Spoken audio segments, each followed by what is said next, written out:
Good evening. I would like to call the Prince William County School Board meeting to order. I'm going to give some information. This closed session of the Prince William County School Board is being conducted electronically under both the emergency meeting provisions of the FOIA Virginia Code 2.23708.2A3 and the authority granted by the General Assembly on April 22, 2020 through Amendment 28 to House Bill 29. This legislation permits the school board to meet electronically during the pendency of the current state of emergency, but only for the limited purpose of transacting such business as is statutorily required or necessary to continue operations of Prince William County Public Schools and the discharge of the school board's lawful purposes, duties, and responsibilities. For this reason, unlike the meetings of other public bodies meeting electronically under expanded legal authority, all discussions at this meeting by board members, staff, and citizens must be limited to agenda items which are confined to those items addressing the pandemic or which are statutorily required or necessary to continued operations of the school board. When the board is able to resume meetings with a physical quorum present, expanded citizen comment time will be resumed as provided by policy 134. So I will take a motion as in order for the approval of the closed session agenda. Thank you. Thank you. I move that the Prince William County School Board approve the closed session agenda as recommended. Second. Okay, I have a second. I'm going to go in order of who I see here on my list here. Mr. Wilk, how do you vote? I vote yes. Dr. Lateef, I vote yes. Ms. Jackson, how do you vote? Yes. Ms. Jessie, how do you vote? Yes. Ms. Jessie votes yes. Ms. Jackson votes yes. Ms. Ralston, how do you vote? Yes. Ms. Wall, how do you vote? Yes. Ms. Williams, how do you vote? I vote yes. And Ms. Zargarpur, how do you vote? I vote yes. So that's unanimous. All board members voted yes to approve the closed session agenda. Moving on to the motion to enter closed session. A motion is in order. Ms. Williams? Thank you. I move that pursuant to Virginia Code 2.2-3711, the Prince William County School Board enter closed session for the following reasons. 1, to discuss and consider the performance, assignment, disciplining, appointments, and releases of specific employees, appointees, or officers of the Prince William County School Board under Virginia Code 2.2-3711A1 and 8. 2, to discuss and consult with legal counsel regarding the performance of employee T20-47 under Virginia Code 2.2-3711A1, 7, and 6. 3, to consult with legal counsel regarding specific legal matters which require the advice of legal counsel and actual or probable litigation where such consultation in open session would be adversely affect the negotiation or litigation strategy of the school board under Virginia Code 2.2-3711A1, 2, 7, and 8, and that pursuant to Virginia Code 22.1-69, the Prince William County School Board dispense with the attendance of the division superintendent or his designee at such closed session. Do I have a second? Second. Okay, we will take roll call again. Any discussion? Okay, seeing none, we'll move to the roll call. I'll go by who's on the screen first. Ms. Williams, how do you vote? Yes. Ms. Williams votes yes. Ms. Jessie, how do you vote? Yes. Ms. Jessie votes yes. Ms. Ralston, how do you vote? Yes. Ms. Ralston votes yes. Ms. Jackson, how do you vote? Yes. Ms. Jackson votes yes. Ms. Zargarpur, how do you vote? Yes. Ms. Wall, how do you vote? Yes. Mr. Wilk, how do you vote? Yes. So they both vote yes. That was unanimous to enter closed session. The Prince William County School Board will now enter closed session and return to open session in approximately, I'm going to put an hour and a half. So I'm going to ask Jason Stevens to put on the screen to return at 7:30. And we will go into closed session. The board members know how to go to closed session, so you can leave this meeting and we'll see you over there. Thank you. Okay. All right. The Prince William County School Board is now returning to open session from closed session. First, we have a closed session action item. A motion is in order. Ms. Williams? Thank you, Mr. Chairman. I move that the Prince William County School Board authorize the chairman at large to provide a response to the Prince William County Board of Supervisors letter dated March 13th, 2020. Do I have a second? Second. Ms. Ralston seconds. We will do a roll call vote. I will go in alphabetical order. Ms. Jackson, how do you vote? Yes. Ms. Jackson votes yes. Ms. Jessie? Yes. Ms. Jessie votes yes. Dr. Lateef, I vote yes. Ms. Ralston? Yes. Ms. Ralston votes yes. Ms. Wall? Ms. Wall? Ms. Wall, we'll go to Mr. Wilk. Yes. Mr. Wilk votes yes. Ms. Williams? Yes. Ms. Williams votes yes. Ms. Zargapur? Yes. Zargapur votes yes. Ms. Wall, are you there? Yes. I vote yes. Thank you. Wait. Sorry. No problem. Ms. Wall votes yes. That is unanimous. 8 yeses for the record. Next, we'll go to the adoption of the closed session consent agenda. Ms. Williams? Yes. Oh, okay, good. I'm not muted. I move that the Prince William County School Board approve the closed session consent agenda as recommended. You have a second? Second. Ms. Ralston seconds. Any discussion? Okay, great. We'll do the roll call again. Ms. Jackson, how do you vote? Yes. Ms. Jackson votes yes. Ms. Jessie? Yes. Ms. Jessie votes yes. Lateef, yes. Ms. Ralston? Yes. Ms. Ralston, yes. Ms. Wall? Yes. Ms. Wall votes yes. Mr. Wilk? Yes. Mr. Wilk votes yes. Ms. Williams? Yes. Ms. Williams votes yes. Ms. Zargapur? Yes. Ms. Zargapur votes yes. That passes unanimously. We'll move on to the closed session certification. Motion is in order. Thank you, Ms. Mr. Williams. Chairman. Thank you, Mr. Chairman. I move that pursuant to Virginia Code 2.2-3712, the closed session of the Prince William County School Board meeting of May 20, 2020 be certified by adopting the following resolution. Now, therefore, it be it resolved that the Prince William County School Board hereby certifies that, to the best of each member's knowledge, 1, only public business matters lawfully exempt from open meeting requirements were discussed in the closed meeting to which this certification resolution applies, and 2, only such public business matters as were identified in the motion convening the closed session meeting were heard and discussed or considered by the school board. Do you have a second? Second. Ms. Ralston seconds. Any discussion? Seeing no discussion, I will call the roll once again. Ms. Jackson, how do you vote? Yes. Ms. Jackson votes yes. Ms. Jessie? Yes. Ms. Jessie votes yes. Mr. Lateef? Lateef votes yes. Ralston? Yes. Ms. Ralston votes yes. Ms. Wall? Yes. Ms. Wall votes yes. Mr. Wilk? Yes. Mr. Wilk votes yes. Ms. Williams? Yes. Ms. Williams votes yes. Ms. Zargapur? Yes. Excellent. That motion passes unanimously with 8 yeses. We'll move on to the public meeting. I would like to call the meeting of the Prince William County School Board to order. This emergency meeting of the Prince William County School Board is being conducted electronically for the limited purpose of addressing matters related to the COVID-19 crisis as permitted by Section 2.2-3708.2A3 of Virginia's Freedom of Information Act as authorized by the General Assembly on April 22, 2020, through the Amendment 28 to House Bill 29, which permits elected school boards to meet electronically during the state of emergency. This legislation limits the purpose of such meetings to matters which are statutorily required or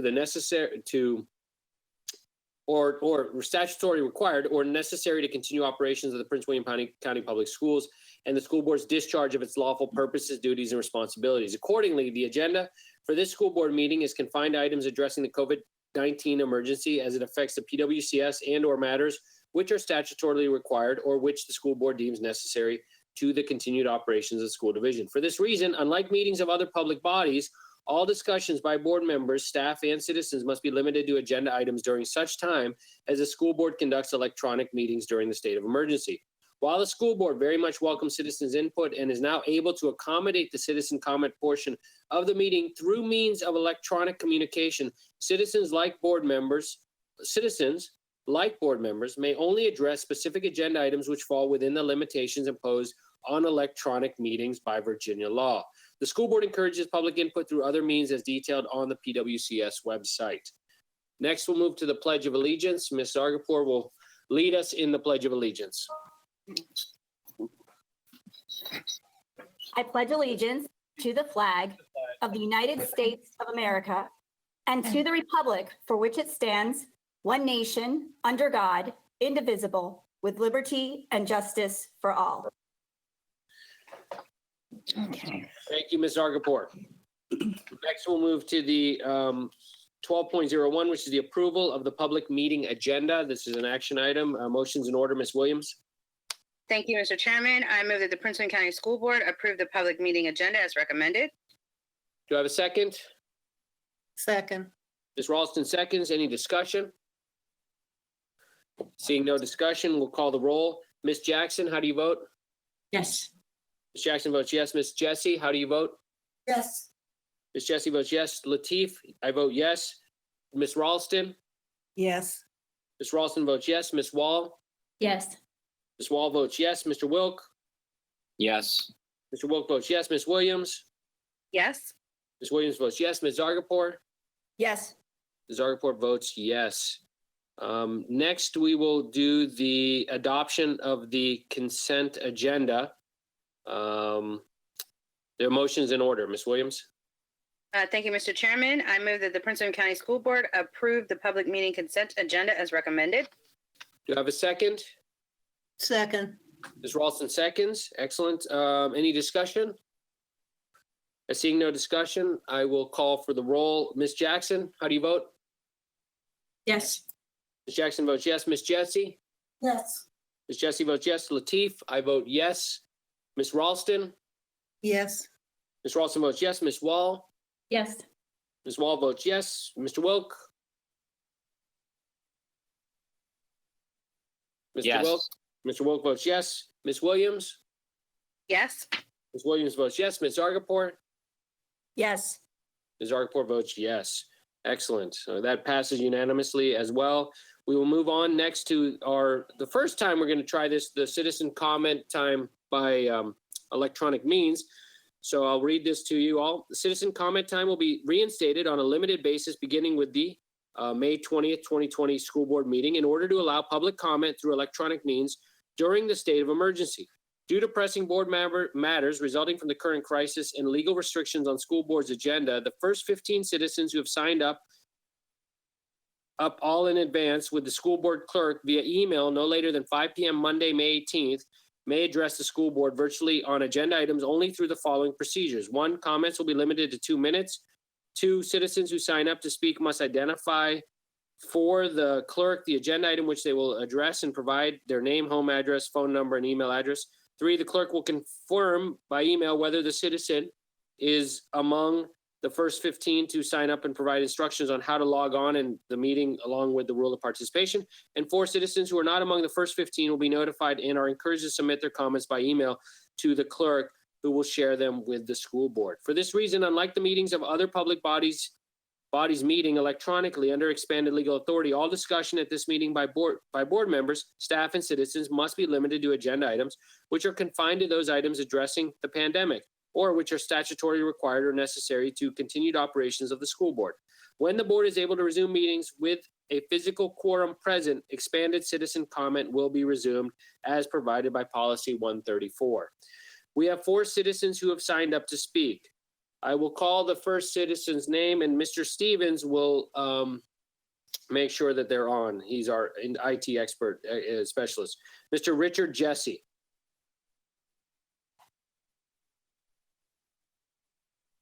Good evening. My name is Richard Jesse. I live in Occoquan District. I want to talk about the boundary process again. First of all, I'd like to say that Dr. Carteret and his team did a good job from our perspective, and also the citizen committee. We had some issues within students in the Occoquan district that has been resolved. And I think at this point, from the Occoquan district, we are in pretty good shape. However, I still think that the process The board members are responsible for coming up with a determination of what the boundary will be. The committee makes some recommendation. The flaw I still see in the process is that the the board members are last in line unless they insert themselves in earlier to understand what is happening with the boundaries and where the citizens are concerned. There has never been a situation where the board members that I'm aware of, did not change something in the final voting session. And when that happens, the citizen has no comments and no way to make any issues. I still recommend that we look at a different way of dealing with the boundary committee and work so that the board members are more involved up front, so the citizens have an idea of what they will probably vote on. It takes 5 votes, and without the five votes, you will not have a recommendation. Thank you very much for the time, and I wish you all well. Thank you, sir. Next, we'll have Ms. Riley O'Casey. Good evening, Dr. Lateef, board members, Dr. Waltz. My name is Riley O'Casey, and my address is on file with the clerk. I'm currently the president of the Prince William Education Association. Thank you for offering citizen comments time as this board makes the final decision tonight on the school budget. What began as the perfect proposed budget has unfortunately shifted to a budget full of tough decisions and many delays. As neighboring divisions are freezing salary increases, we believe all employees appreciate the superintendent for not eliminating the step increase for all PWCS employees. As discussed at the May 13th school board work session, PWEA believes that every one of you is committed to doing what is best for our students and employees. Should additional funding become available from federal and state levels, we are encouraging this board to commit to funding the following: hiring more social workers and school counselors to ensure our students will have the resources needed to successfully return to school, additional pay increases for our bus drivers, improving economically disadvantaged ratios for K-12 students, and the 2% COLA for all PWCS employees. Board members, thank you for the work that you do for our students and employees, and I encourage you to continue to ask those tough questions. Seek the truth and speak on behalf of your constituents.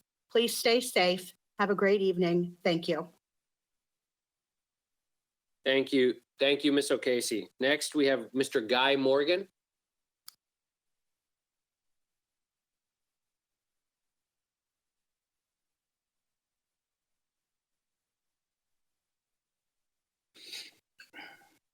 Sorry. My name's Guy Morgan. My address is on file with the clerk. I want to talk today about the budget and why I don't think the budget for 2021 should be decreased. I don't think it accounts for the significant and potentially adverse effects of the current investigatory process in place at Prince William County Schools, specifically with employee T2047.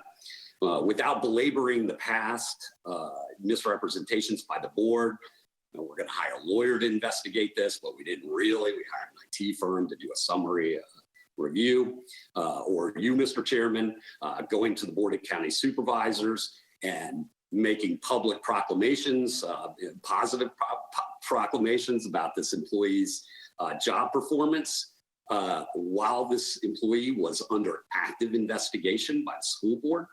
That was a misrepresentation, I think, by you to the Board of County Supervisors and the public. But, you know, at the end of the day, the board was caught.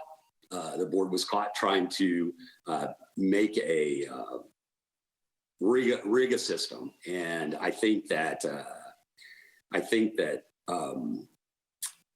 you need to do better, right? I think this board needs to grow up and realize that you're managing $1.5 billion of taxpayer money. I think you need to seek the truth. I think you need to treat employees the same. I think you have big problems coming down the road with respect to how you've treated this employee versus other employees. I think you need to seek the truth. Think you need to start this investigation again, and with the idea that you're going to treat everyone the same. Thank you. Thank you. Next, we'll have Miss Felicia Hamilton. Good evening, board, and thank you for having me. My name is Felicia Hamilton, and I am an executive committee member for the State DD Council, the Virginia Board for People with Disabilities. But most importantly, tonight, I'm speaking as the concerned parent for my daughter, who is a fifth grader that attends Prince William County Public Schools. She is severely impacted by multiple disabilities, including autism, epilepsy, and a speech impairment. I am highly concerned about the education, or really lack thereof, of students with special needs in Prince William County during the COVID-19 pandemic that we have been facing. Distance education is not a one-size-fits-all, and our students with special needs have been left behind. Unfortunately, there are a vast number of students that cannot and do not learn virtually. What will happen to these students with the district's one-size-fits-all plan? The pandemic does not relieve the district from serving these students and providing them with a fair and appropriate education. Many students like my daughter will face regression, and I want to know what Prince William County Public Schools plans to do about it, aside from throw their hands up and say, we are sorry. Please know that I value health and safety for all, but as the state moves to reopen, it is time to think about possible solutions for now. The district should provide my child and students like her who need face-to-face instruction with the necessary services, starting possibly with ESY. ESY can be provided while maintaining CDC guidelines. Typically, these classes are of small numbers, and these students could return to a location-based site with teachers while adhering to CDC parameters.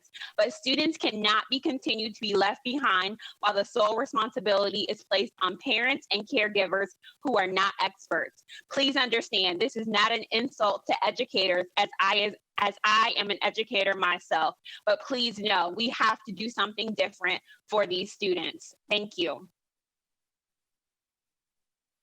Thank you, Ms. Hamilton. That is, as far as I have, the folks that signed up for our public comment time, and I thank them all for their time and commitment to the process. I truly appreciate that, and as well as the board does. Next, we'll move to 15.02, student housing.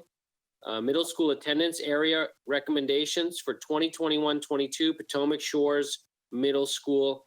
That'll be Mr. Bixby and Mr. Cherokee, or Mr. Cartledge. I'm not sure exactly. Good evening, Chairman Lateef, members of the board, Dr. Waltz. It is my pleasure to introduce the middle school attendance area boundary agenda item for the new Potomac Shores Middle School.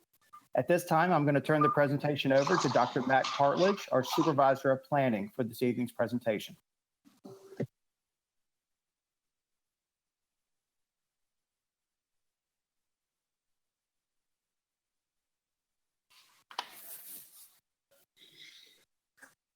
Thank you, Mr. Cherokee. Good evening, Chairman Lateef, members of the school board, and Dr. Waltz. This evening, I'll be presenting. Well, let me interrupt real quick, Dr. Cartledge. Am I seeing the whole slide, or is it cut off? Am I the only one seeing a cut off slide? I do. Do you see a cut off slide, Miss? Yeah, I have a half of one. Yeah, I do too. Can we fix It that? needs to be maximized. I have half. I don't know. The shared screen is minimized, so we're not looking at the full slide. If the person who has screen control can maximize the view on their computer, then we'd be able to see the whole slide. Sure, 1 second.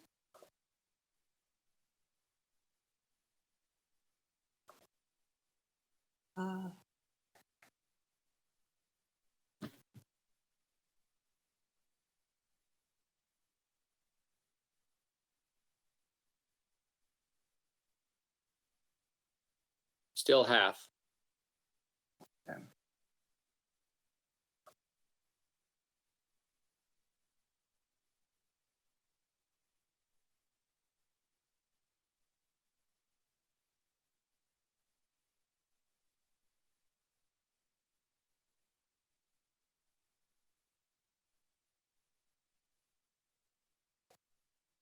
Oh, that's great. There we go. Thank you. First time it's done that. Third time I've presented via GoToWebinar, and you all are my unfortunate audience members who only saw half the screen, so my apologies about that. As I was saying, I'll be presenting this evening the recommendation of the Potomac Shores Middle School Boundary Planning Committee for the middle school attendance areas to take effect for the 21-22 school year when Potomac Shores Middle is scheduled to open.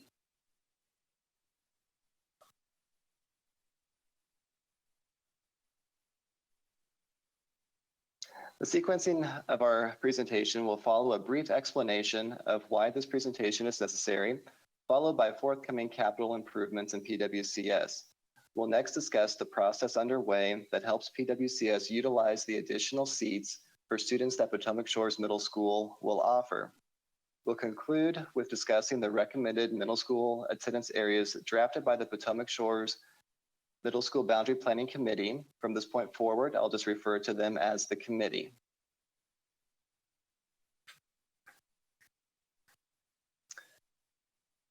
PWCS planning serves in an advisory capacity to the school board. One of our subject areas is identifying overcrowding and planning overcrowding relief measures.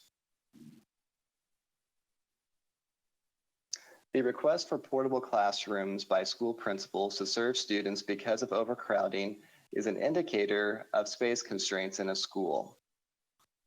Currently, there are 31 portable classrooms being used by Eastern Middle Schools to house students during the school day. Fred Lynn Middle School, pictured in the lower right-hand section of this slide, currently has 10 portable classrooms being used for instruction. Woodbridge Middle, the top right corner of the slide, has 9. Graham Park has 8, Hampton 2, and Ripon 2.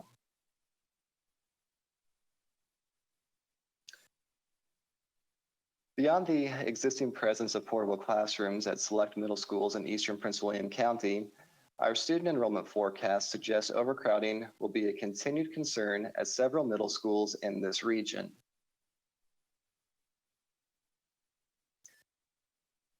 Planning can recommend to the school board adjustments be made to school attendance areas, classroom additions be constructed on existing schools, or the construction of new schools. Based on the magnitude of the forecasted overcrowding, the school board has previously approved the construction of a new middle school.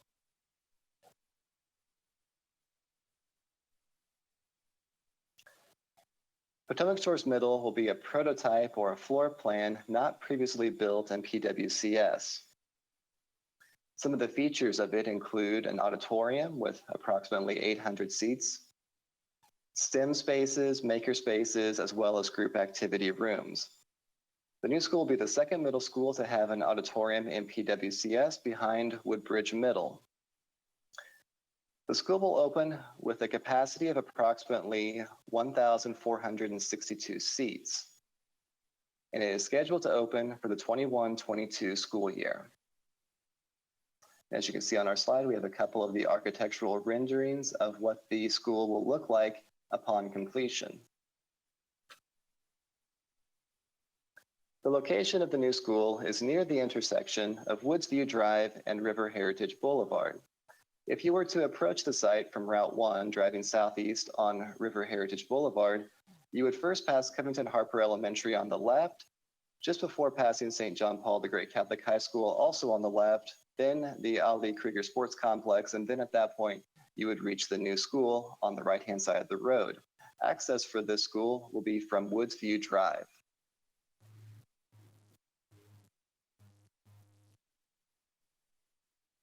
We do have an updated photo for you tonight from the previous 2 community meetings. You can see construction is well underway, and this photo was taken in April. Gives you a pretty good snapshot of how the progress is going.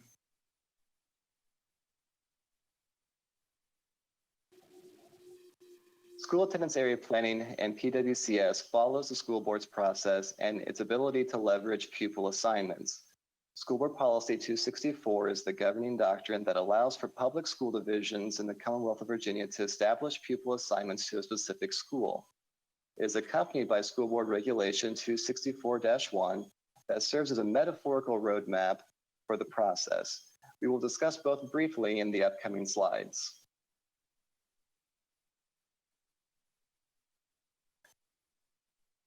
School Board Policy 264 allows for the creation of a boundary planning committee. This committee is intended to collect feedback on boundary plan proposals and incorporate public input into the drafting of additional boundary proposals. Its members were present at 2 virtual community meetings held on May 7th and May 14th. The committee's volunteering efforts have concluded with a final report of recommendations that has just been presented to the school board. It contains school attendance area proposals commonly referred to as Plan 1 and Plan 2B. The staff's role, as well as the committee's role, is advisory in nature. We are here to provide a recommendation. The school board will ultimately establish the boundaries based on the need to provide for instructional effectiveness and the health, safety, and general welfare of all students. There were approximately 200 applicants applied to serve on the committee. Of those, 2 members were selected for each school. Planning wishes to extend our appreciation to Dr. Waltz for temporarily suspending the committee membership constraint found in Regulation 264-1 so that a resident of the Potomac Shores community could be added to the committee.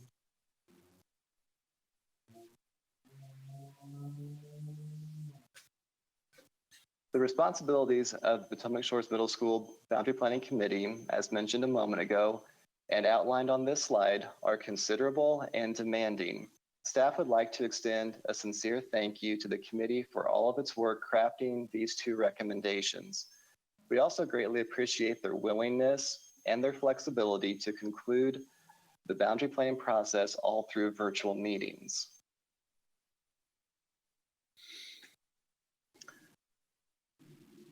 Regulation 264-1 provides the guidance for the Boundary Committee to consider when drafting these plans. On the slide now, we have all of the parameters, all 6 of them, that outline what each boundary plan attempts to do. First of all, it attempts to balance the enrollment at the affected schools within 15% of the total capacity utilization. We will circle back to that one later on when discussing the projection tables for each plan. Each boundary plan also attempts to minimize the number of times that a specific geographic area is reassigned at a particular level. In other words, if another neighborhood has previously and recently been reassigned at the middle school level, the Boundary Committee attempts to refrain from reassigning that neighborhood again at the same middle school level. Each boundary plan also attempts to facilitate the efficient transport of students. This is also being mindful of walker boundaries. Each boundary plan attempts to avoid splitting small neighborhoods, improve the geographic progression of communities from elementary to middle to high school. And lastly, each boundary plan will attempt to consider the demographic composition. It's important to remember that boundary proposals attempt to embrace all of these parameters, but none of them are optimized for all residents affected. Furthermore, all of them are not collectively optimized together.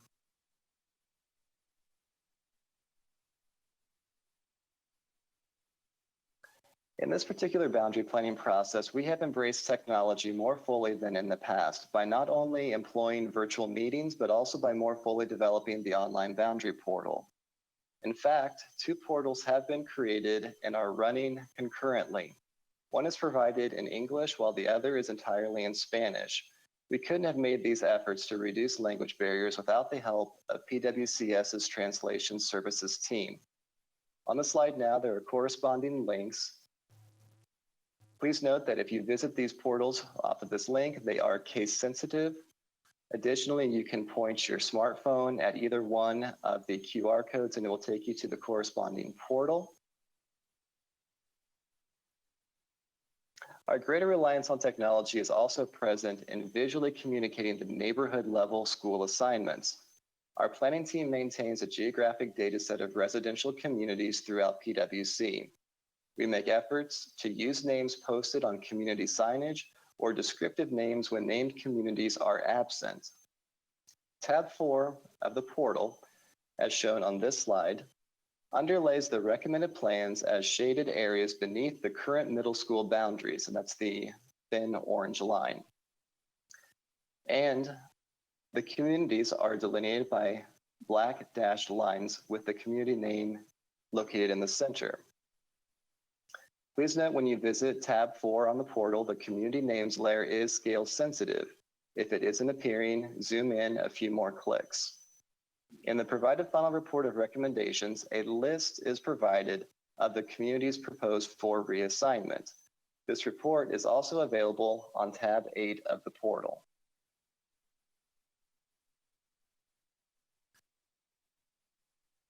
Similar in spirit to tab 4, which lets one explore the proposed boundary plans, we have created a web mapping application that allows community members to enter an address in order to learn how the recommended boundary plans might affect them.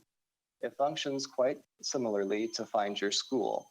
Once you type your address into the search box, a pop-up box will display, as seen here with the example of 112 Virginia Drive. The first line of the pop-up box indicates what your current middle school assignment is. Beneath that, those next two lines will show you what the proposed assignments would be per your Plan 1 and Plan 2B.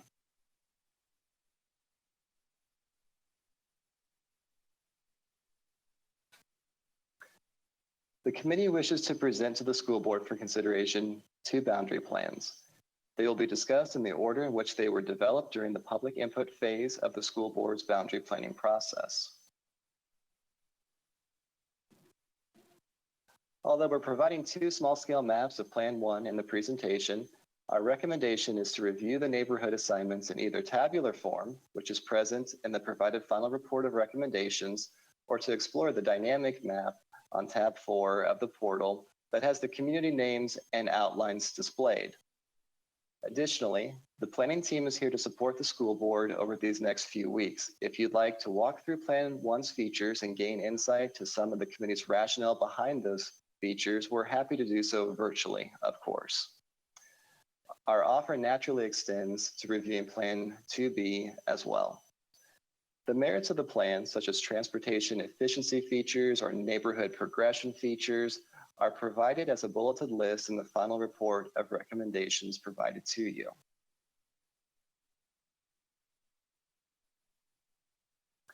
Geographic area of this project scope is quite expansive. Thus, we have shown Plan 1's overview map on two slides.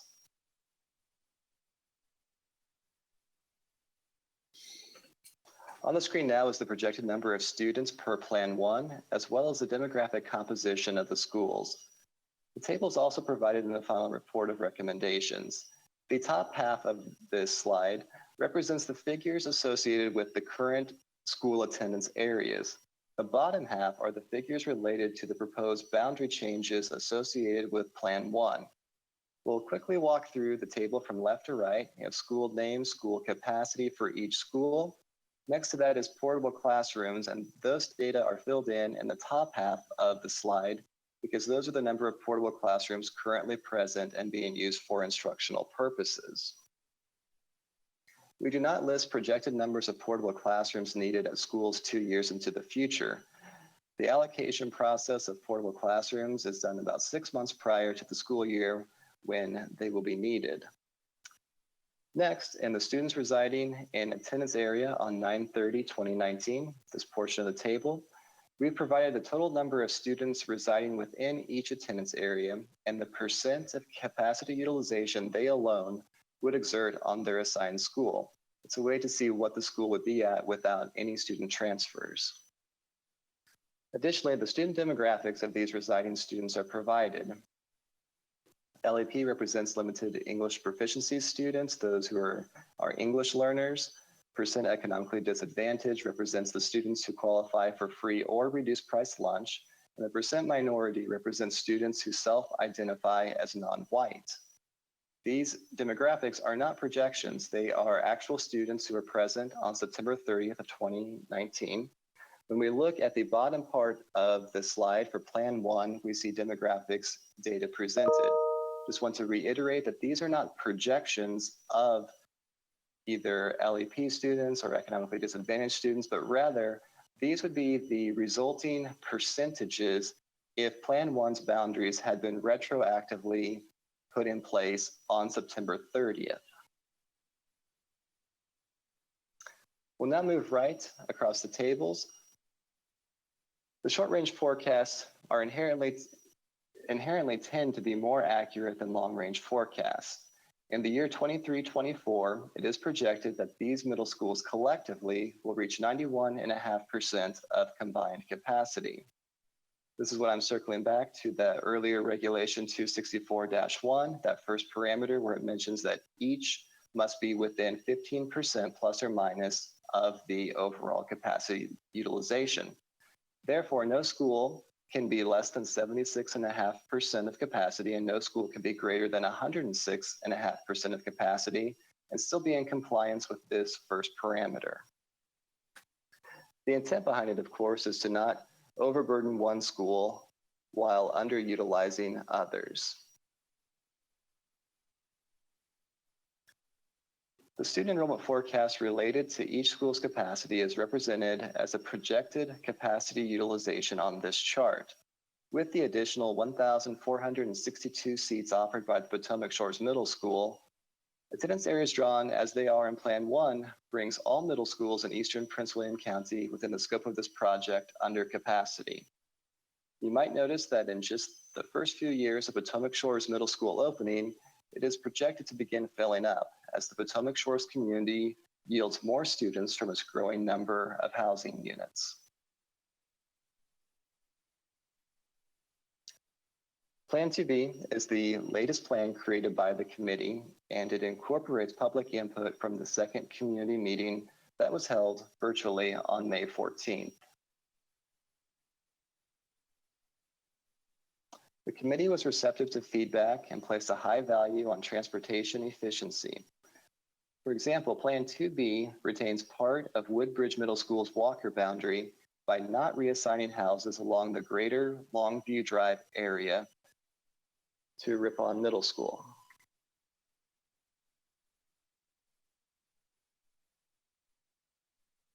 Additionally, neighborhood progression was a priority to the committee. For example, in Plan 2B, the number of progressions for elementary students at Patty Elementary has been reduced from 3 to 2.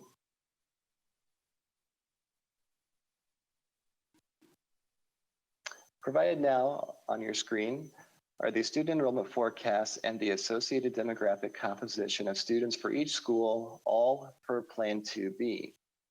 Each demographic variable changes by no more than 12.4% from the current boundaries. Many of the individual demographic changes exhibit changes of a few percentage points or less. We can also see in the third year after the school is open, the capacity utilization is fairly well distributed. We will share that graphically now. Like Plan 1, Plan 2B effectively reduces the overcrowding at the 8 existing middle schools within the scope of this project, while leaving space in the Potomac Shores Middle School to accommodate future student yields from the growing Potomac Shores community.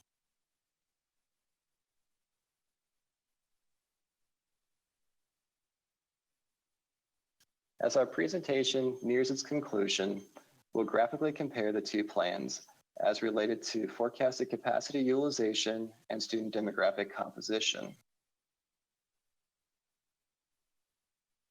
The graphic on the left depicts student enrollment forecasts for the year the school opens in 2021. The student enrollment forecast without boundary changes, so in other words, if the school were not to open, are represented by the blue bars. And you can see several schools, Graham Park, Fred Lynn, Woodbridge, are significantly over 100% of capacity. Plan 1 is represented by red bars and Plan 2B is represented by green bars. The committee has effectively reduced overcrowding in both of its plans for these noted schools. Additionally, you can tell that Bevel is being better utilized, more students attending and assigned to it.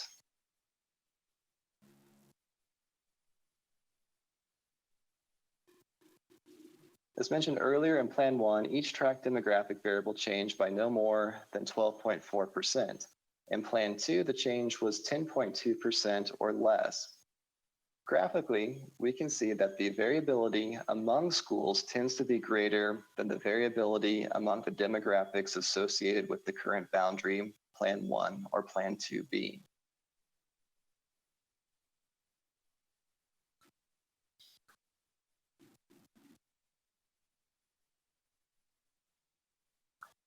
The Office of Facilities Services recommends that the school board receives this report and approves one of the presented boundary plan proposals, either Plan 1 or Plan 2B. It's important to note that 10 committee members most preferred Plan 2B, while the other 2 members in attendance most preferred Plan 1. The committee also requests the school board permit rising 8th grade students at the affected schools to remain at their presently assigned school for the 21-22 school year, with the caveat that they provide their own transportation. The Office of Facilities Services would also like to thank everyone in the community who provided feedback, either through the community meeting, emails, phone calls, and so forth.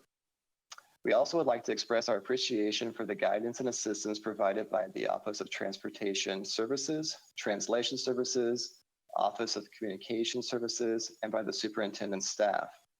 Lastly, and certainly not least, thank you, Jason Stevens, for leading the facilitation of the virtual community meetings and the virtual meeting this evening. That concludes our presentation. Thank you for your time. Thank you, Dr. Cartledge. I'm going to go down through the board members if they have any questions or remarks. I'll start basically kind of in the way that the folks that are affected the most in these districts, and certainly Mr. Wilk of the Potomac District and Ms. Williams of the Woodbridge District have put a lot of time and effort into this, and I can't thank you both enough, and working with Ms. Jessie and Ms. Ralston as well, and Ms. Argapor and all of you for really working with the committee. But let's start with Mr. Wilk. Any comments or questions? Again, we don't vote on this until next meeting. Yeah, thank you, Mr. Chairman, and thank you, Dr. Cartledge. Thank you to the committee members who served on this boundary planning. Thank you to Ms. Williams. Thank you to Ms. Jessie, who both talked with me about this individually, about trying to make a plan that would work for our districts. I see a number of benefits to the plans. I definitely support Plan 2B, and for the following reasons. I think Plan 2B addresses the overcrowding at Friendland, Grand Park, Potomac, Saunders, and Woodbridge middle schools. And by doing that, Ripon and Bevel absorb a number of those overcrowded schools and helps reduce 19 portable classrooms. Potomac takes a significant chunk of Ripon to enable the previous and eliminate 2 portable classrooms at Ripon. If you look at Potomac Shores, takes over half of Potomac's area, as well as most of Patty's elementary school, and eliminates 8 portable classrooms at Grand Park. Now, while that's Plan 2B, I see significant drawbacks of Plan 1. I think the driving concept for Plan 1 was to put as many elementary schools as possible into the Potomac Shores area. However, I think as a result of that, it does not provide the same overcrowding relief to Grand Park that 2B has, and it arbitrarily, in my opinion, splits up the Patty community, not into 2, but 3 different middle schools. I also want to mention that it takes Covington Harper, which is in the Potomac Shores community, and divides those students and Mary Williams students into 2 separate schools as well. And it also doesn't account for the economically disadvantaged communities west of Route 1 in the Potomac area. So overall, in that sense, I think 3 significant problems with Plan 1. Critically exasperates the transportation problems in the Route 1 corridor.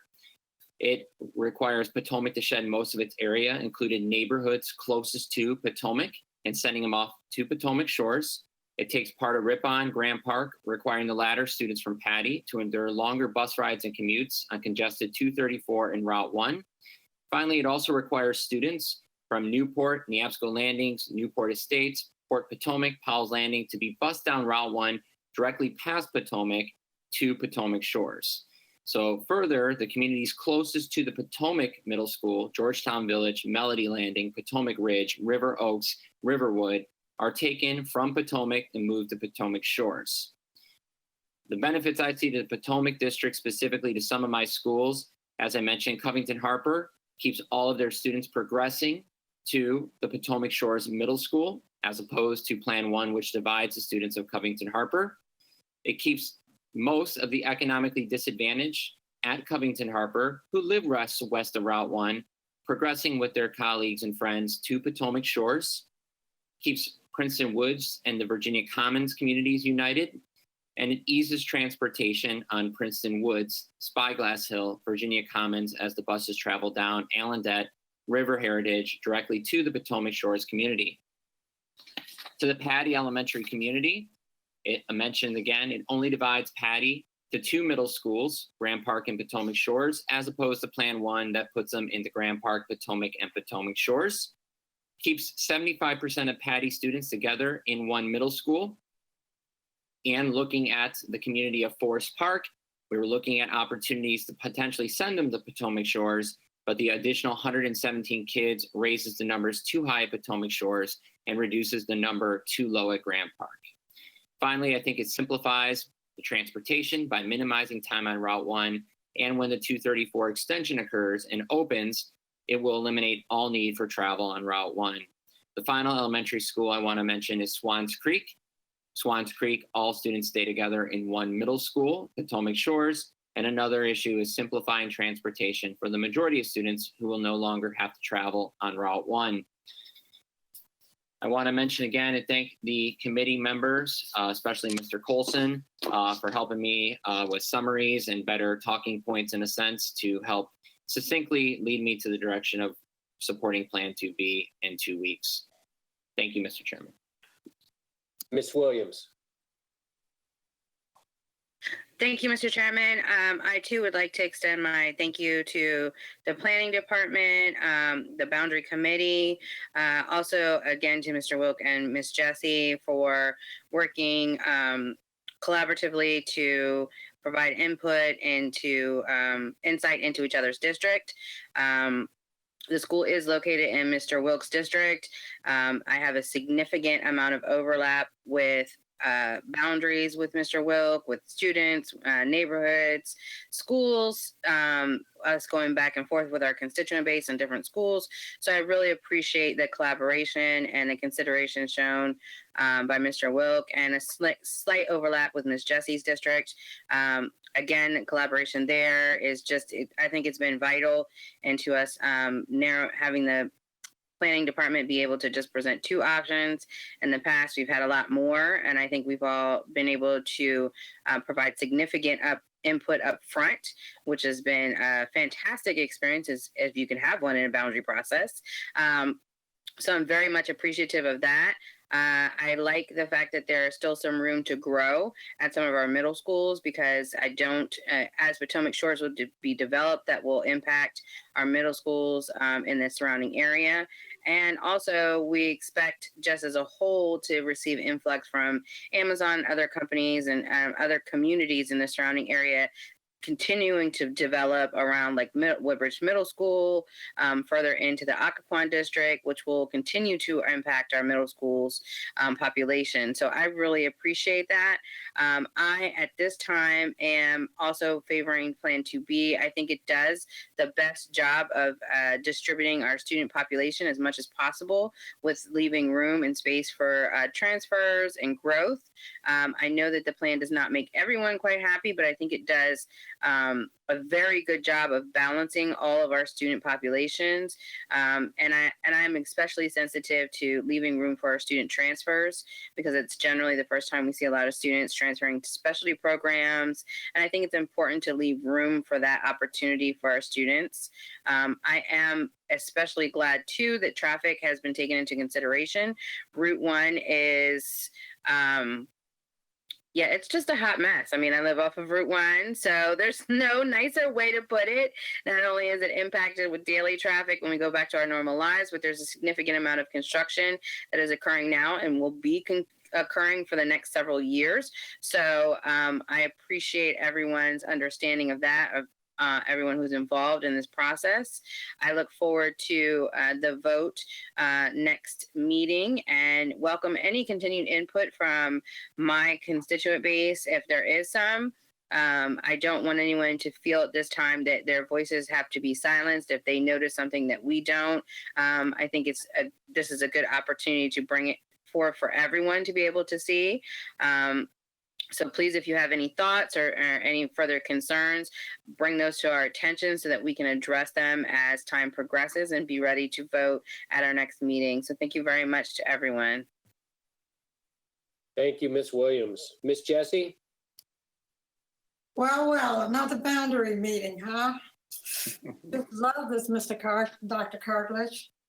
I thought I was gonna skip this one because I looked in and I thought, okay, it's not in my magisterial district. And then whoops, there is Rockledge. I just want to thank Dr. Cartledge. You know, I complimented him the last time and he said, I have you on record. You're gonna have me on record second time because this is a great deal of work. The virtual kinds of planning that you had to do, and you were very responsive to our requests. As you know, in the past, I've worked with parent committees and with PTAs at Rockledge, and I think the president of the PTA at Rockledge, I want to commend her. And I had groups of parents who worked on these boundary plans, and I have to tell you that one of my committee members and the main person who he loves maps is Mr. Jesse. He's on my committee. And I want to thank him personally for helping me with this. And I want to thank Mr. Joe George. I talked to him and he was very helpful. I want to thank Lori Williams because Lori and I have known each other for quite some time and we've worked on a boundary plan together before and we had to come up with our own plan, and this time we were able to come up with a plan that could be submitted by Dr. Cartledge's office. I also would like to thank members of the committee who worked on this and were very, very responsive to our needs. Dr. Cartledge, they do such great work because, you know, I got in my car. I was glad to get out of the house, actually. And I drove, I went up to Elm Farm and drove to Woodbridge Middle thinking it was going to be a much longer route. Then I drove to Bevel thinking it was going to be and one was 3 miles and one was 4. So I thought, well, I guess they did their work. I too support Plan 2B. I think it creates an opportunity for growth. I think it looks at the demographics. I think it looks at the distance that students would have to drive. And I just want to thank you again for the wonderful work that you guys are doing. Mr. Jesse came on earlier and said that if there's some way we can involve the board a little bit earlier, I'm not sure what that would look like, but it is something I'd like to think about. Again, Dr. Cartledge, what can I say? I like your work. Thank you. Thank you, Ms. Jessie. Ms. Ralston? Yeah, about time. I like that. It's very nice. Keep it up. Great. Thank you, Ms. Ralston. Okay. Okay. Next, we'll move to Ms. Zargarpur. Sorry, I had to unmute there. Oh, yes, and I can share my webcam. I will do that. Hey, everyone. So when we initially started this boundary process, looking at the school in the Coles district that was affected with Saunders, Saunders. But it was mostly students from the Montclair area, those are kids from Justin's district. The communications that I received from people are favoring the 2B plan. If you have more feedback, send it my way because everyone's voices should be heard. I personally was concerned about students having to sit on buses for a longer period of time due to traffic. Those concerns it's our reality when we're actually in school. So I'm really glad that there was a lot of thoughtfulness around the process. To the boundary committee, you guys worked really, really, really hard. And I really appreciate the time you spent.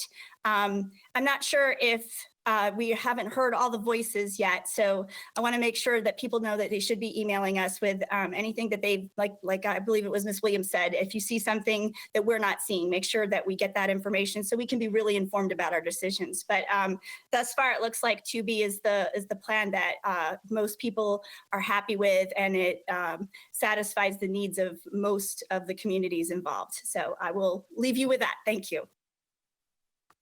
Thank you, Ms. Argapor. Ms.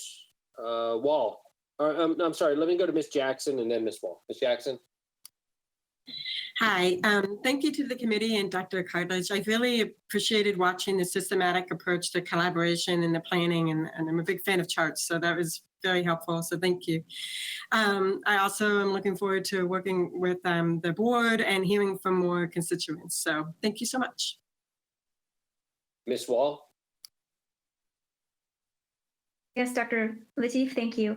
I have just a few comments. I want to echo everything that everybody has said. I'm obviously in a district that's really far removed from this, so I'm going to, defer to my colleagues on the board and their opinions, and also to the boundary committee as well. I do want to thank the division staff and planning committee for their hours of work on this. I know the boundaries are never easy. They're very complex, require a lot of poring over difficult maps with lots of small numbers. But I know that no matter how the boundaries are decided, that my experience has been after those lines have been drawn and everything, the dust settles, things usually work out and kids go on to go to great schools. They make new friends. Some friendships continue and others become a little more scheduled through play dates and other things like that. But I have confidence that this will be the case in this situation, that everybody's done a great job with trying to come up with the best solution. And I just want to thank everybody involved. Thank you, Ms. Wall. I will wrap up unless there's any further comment. And then, again, we'll be voting on this in 2 weeks. But I want to first, again, echo the comments, and I'm going to, everyone knows I like to alliterate, so I'm going to stick with C's tonight, right? So the community was very much involved with the committee, who worked very well with our staff and put together a lot of hard work here. And I can't thank the community members who worked on that committee. That was fantastic. Secondly, this was one of the best. This is my third boundary processes. And this was certainly, as Ms. Williams put it, collaborative in nature. Everyone cooperated very well. Everyone was extremely considerate towards one another and very courteous. And I can't thank everyone involved, the school board members, especially Mr. Wilk and Ms. Williams, for working so hard on this and the hours spent. Dr. Cartlidge, there's another C there, for all your work and efforts. And I look forward, as the other board members said, to continue to hear from our community members. You know how to reach us. Their portals are still open and active. Is that correct, Dr. Cartlidge, for communication? Yes, we have concluded the feedback from community meeting 2, but we will certainly put another form up to collect any information between now and the June 10th meeting. Fantastic. And so June 10th will be the day we make the vote. Is that correct, sir? That's correct. We have a public hearing scheduled for June 10th, and that will be immediately before the board takes action. Okay. So at this time, I think it's not sure whether we're going to try to do that in person or we're going to do that virtually again. The board will make that decision again as health restrictions are either continued or lifted or as we see fit safely. So thank you. I think that wraps up the discussion on the boundary planning for the new middle school. Thank you very much. We'll move on next to 16, which is finance and risk management security services. Here we're going to talk about the decrease the school budget of fiscal year 2021 operating fund budget. I'll have Mr. Wallingford take us through his slides.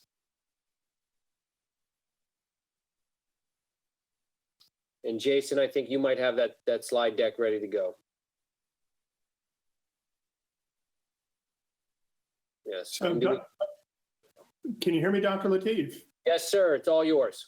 Very good. Dr. Lateef, members of the board, and Dr. Waltz. The slide presentation that I have to make is for board item 16.02, the CARES funding request. With regard to the adoption of the budget this evening, I have nothing further to share. You got questions from us earlier today. You got a schedule that Mrs. Williams requested.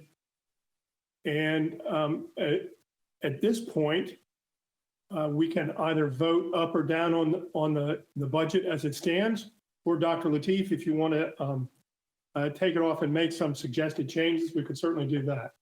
Sure. So there was a lot of back and forth over the week, and I first want to apologize publicly to both Ms. Jackson and Ms. Zargapur. We had a 5-hour, sort of meeting last week with a 3-hour work session, and I don't think I properly got to your concerns about special education TAs. And I want to thank Ms. Williams for working closely with you all this week. If Jason, can you put up the slide? So the board members have come up with an amendment recommendation to the budget. Jason, if you have that slide, and then I'll have,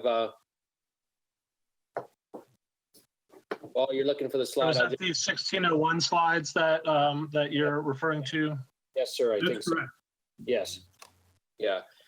So, Give me just a second. so just to recap, Ms. Jackson and Ms. Zargapur brought up the concerns about special ed TAs and wanting to hire them. We had cut $2.1 million out of the budget, and we were looking for ways throughout this week to find ways to put money back in. And I'm going to give it to Ms. Jackson and Ms. Zargapur and Ms. Williams. So we'll start with Ms. Jackson to explain sort of what we came up with and ask the board to consider this action.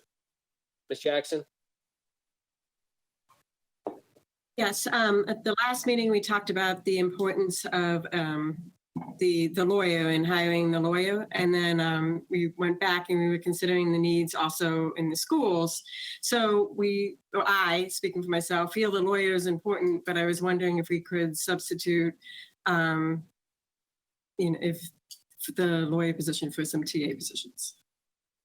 Correct. And then if you look at the slide, we'll be adding, if we defer the hiring of the attorney, we'll add back 14 full-time TAs to the fiscal year 2021 budget, and specifically for special education.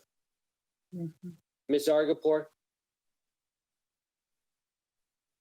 Yeah, I think, well, first of all, I want to say that our teachers have been working really hard through this period of time. And I think as a board, we have to do everything we can to support our teachers. Getting more full-time TAs into our schools benefits our students. And our students, having been out of school, our physical school since March, and we don't know what the future holds yet.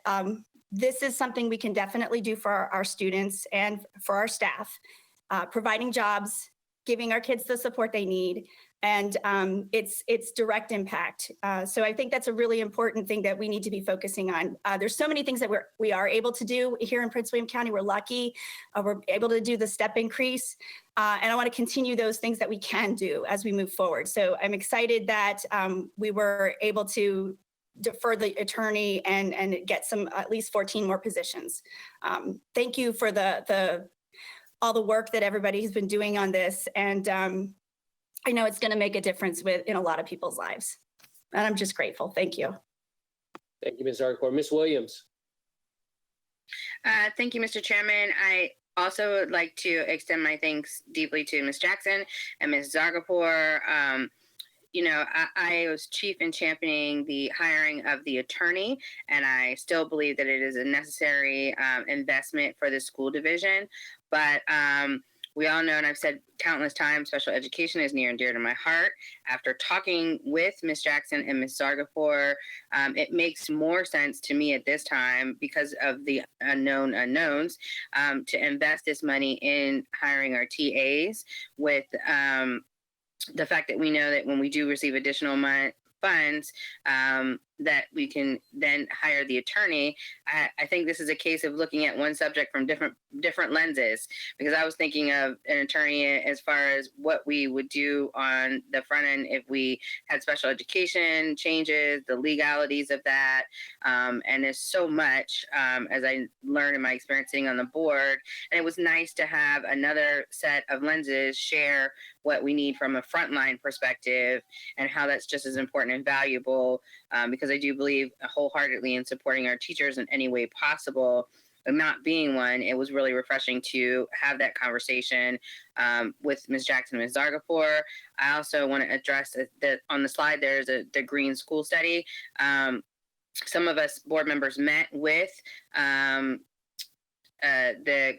forgive me for not remembering their name. That's a climate action group that has been before the board several times. I think that putting this study back in the budget, and I'm sure that it'll be echoed, is important because we continue to build. And at the last physical in-person meeting we had, I believe it was mentioned by all of the board members of some sort of interest in pursuing this avenue, looking at it favorably towards the future. And I'm glad that we were able to work out with staff. Thank you so much to Mr. Wallingford and everyone in the finance department. God bless all of you, because I could not do your job, for making all of this work, putting all of our ideas and making the numbers work magic, basically, for all of us. I know that this budget does not meet everyone's needs and satisfies everyone's concerns immediately, but I think as a board, we are definitely showing and demonstrating that we are able to collaborate, trying to listen to everyone who provides input to us, and doing the best we can under the circumstances at hand. And I'm so very thankful for the collaboration that's shown, the time and care each board member has been demonstrating to not only our constituents, but to each other, in trying to get the best out of everyone. It is very much appreciated. And I just want the public to know that the things that we deferred are serious projects and or serious needs for our school division. And deferred means just that. We are deferring because we want to be able to restore these items as we are able to funding wise. So thank you. Thank you, Ms. Williams. And I'll go through the rest of the board members as well to sort of comment on this. I'll just call them by the list I have. Mr. Wilk, I know you're very interested in this as well, if you wanted to make some comments regarding this. Yeah, thank you, Mr. Chairman. I'll just be very brief. I think this is a positive move. We all can't get exactly what we want in the budget. This, I think, is a smart move to defer the attorney and hire the additional TAs. And as a parent of special needs child, I think this is a very good move. So I want to thank Ms. Jackson, the team, Ms. Zagapur, and Dr. Lateef for spearheading this and helping support this move. So thank you. Thank you, Mr. Wilk. Ms. Jessie? Hi, I want to thank you for relooking at the central office position. I do have some sharings, and it's not a budget addition, but I have something that I'm going to send to Dr. Waltz and to Mr. Wallingford, and looking at, and I've written something up, and I'm just going to read it because I think it's important. I think down the road, Mr. Wallingford is going to answer some of these concerns when he talks about the CARES package. And I think Dr. Waltz, and I read all of his notes, I think he has something to say that will support some of what I have to say tonight. I've written something called the Post-Corona Top Budget Priorities. I want to thank the superintendent and staff for providing us with a well-thought-out budget. It does occur to me that this budget has been designed with our budget, with little attention to the fact that we are in a COVID-19 era. The pandemic may or may not continue in the fall, but school as we know it and spending as we know it are not going to, will be very different. When I look at the conversations, when I look at our conversations and our emphasis, I want to put in writing my observations. I know that the superintendent and staff has spent an enormous amount of time forecasting and planning for student reentry. I got those notes. Other divisions have laid out their plans, and to include California and Maryland. Maryland has the most comprehensive plans. Plans that we knew it will not be the same, and the budget revenue must be prioritized on what we consider to be best safety and academic interests of our students. Notice I said safety. As a principal, I would always tell the teachers, parents may forgive you for not teaching their children how to read immediately, but they will never forgive you if you don't keep them safe. These are the items I think Prince William County Schools should consider. They are top items in my estimation. There needs to be a lack of central office spending, which I think we talked about earlier with the attorney. So I don't think I need to address that anymore. Teachers are considered essential employees and should be given priority, but so does the health professionals. We're in the middle of a pandemic, and I don't see anything in this budget that addresses how things will look different for health professionals. For example, if we social distance in classroom and reduce class size, we're going to need more teachers, will we? Possibly. If we combine school learning with distant and stay-at-home learning, we not only will need more teachers, but a different type of teachers. Some students may choose to stay at home. So we may need teachers for the classroom, and teachers are online teachers. If we change entry schedule or daily service schedule to a staggered schedule, we may need additional teachers. If we decide that students must remain in the classroom for lunch, we're going to need monitors. We can't ask teachers to do this. Health professionals will have to be on the front line. Heightened health concerns may make it necessary for us to buy PPE equipment, masks, sanitation supplies, and add isolation rooms if there's a virus concern. I see nothing in this budget that addresses our number one concern, the health and physical well-being of our students. The role of our nurses and medical experts will change drastically. They will be monitoring the health of our students, but in some instances, our staff and visitors to the school. More importantly, they will provide the oversight and monitoring needed by schools in the school district. Mental health professionals, to include counselors and psychologists. Some of our students have been traumatized by these events, and additional counseling will be needed. Transportation and buses. If we socially distance or have a different scheduling of students, we're going to need more buses and more drivers. That will be an additional cost. Buses must be sanitized and workers checked. Here goes another health professional responsibility. Custodial staffing. Health professionals would want our physical environment to be clean, and not just clean, but sanitized. This means additional custodial staff and PPE equipment, more expensive cleaning supplies. This is a vital prerequisite for a safe opening. Technological needs. I know the technology people are saying yay, yay, and especially Mr. Iman, because technology is not my strongest suit, but I'm okay with that. We are in a very new way of delivering learning. There's going to be a need for more IT staff, training for teachers and parents in this new virtual learning environment, access to equipment and internet for some students at home, or one-on-one learning for some special needs students, one-to-one learning for ESL students instead of technology-based learning. Then finally, extended summer and night learning. I know Dr. Waltz is going to address some of these. We do not know how much summer regression will take place, especially in the math. I've been reading the research. It seems like they anticipate a loss in math because they think that students will be reading during the summer, being read to. It's not going to be our usual summer school. The regular schedule and summer schedule may be blended. The cost will be more than usual, the usual stipends paid to teachers. I've read the superintendent's talking points. Much is being considered. My concern is that other than the care funds, we continue to place priority on what is not aligned in the budget with priorities during a pandemic. We must cut everything that is not essential and consider a reserve budget for the unexpected. Thank you. Thank you, Ms. Jessie. We'll go next to Ms. Ralston. And Ms. Ralston, if you want to comment on the slide that's up there and also on the budget, then we'll wrap up with the final vote on the budget.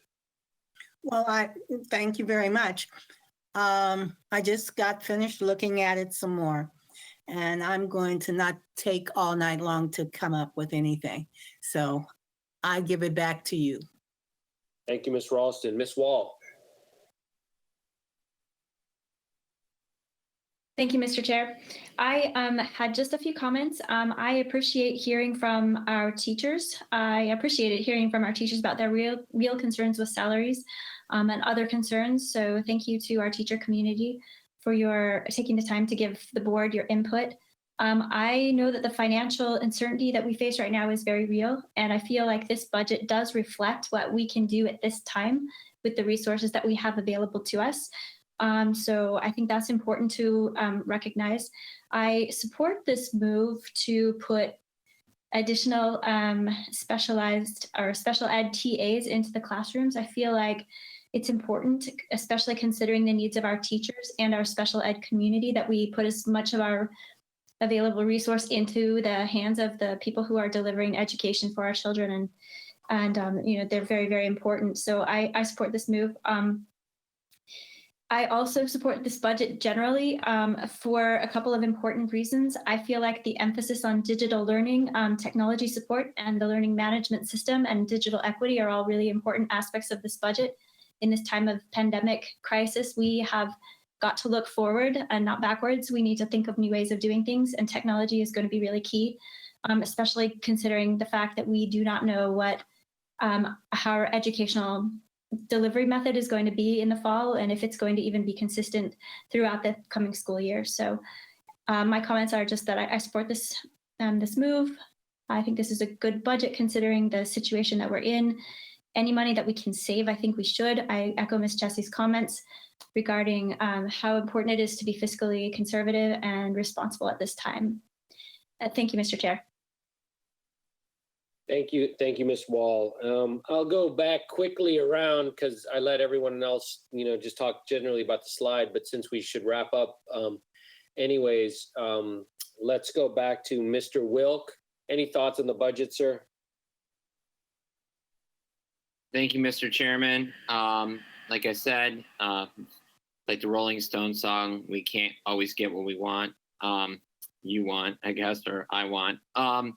In that case, you know, let me just say, you know, it was a valiant fight trying to get the COLA.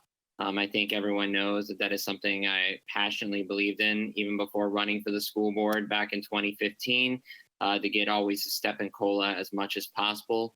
We did give a very strong raise with the COLA and the step last year for our teachers, but no one could have predicted this. This is unprecedented. This is a pandemic, something, of course, you know, we haven't seen since the flu back in the day. So, you know, looking at this, you know, not being able to really coalesce 5 votes, and I tried, I do believe voting against this would be irresponsible because there are a lot of good things in this budget, especially going into, you know, we're still in the midst of COVID-19, as Ms. Jessie said, still uncertain about what the future holds for the fall. There's a lot of good things in this budget. You know, my reservation again is that we weren't able to pull out, you know, the COLA. But again, you know, everyone has, you know, different things. And I think a lot of people on this board, if not everyone, would have loved to do that and provide that COLA for our teachers. But again, you know, there's a lot of different priorities here and a lot of different things, a lot of good things that we have to give, you know, our school system. So with that being said, I will support the budget and the final adoption of it. Despite, you know, I mean, again, it is what it is. And I'm happy where at least we, you know, removed the attorney and moved and put the additional TAs for our students and teachers. Thank you. Ms. Jackson. Thank you, Dr. Lateef. I really appreciated the collaboration on the board and on this budget. And thank you, Mr. Wallingford, for all your help in putting this together for us. I believe you have more stuff you wanted to review this evening. Oh, do we have another slide, Jason?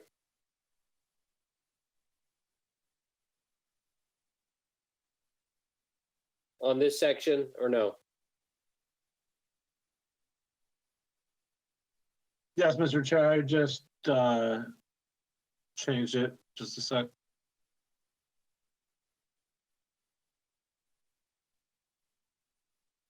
Were you interested in these slides? No, Ms. Jackson, which slides are you referring to, or what were you thinking about?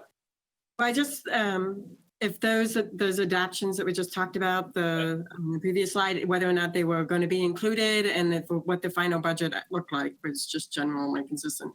Okay, so go back to that first slide. I think what we'll do is we'll probably make a motion to approve the budget with the suggested changes on this slide.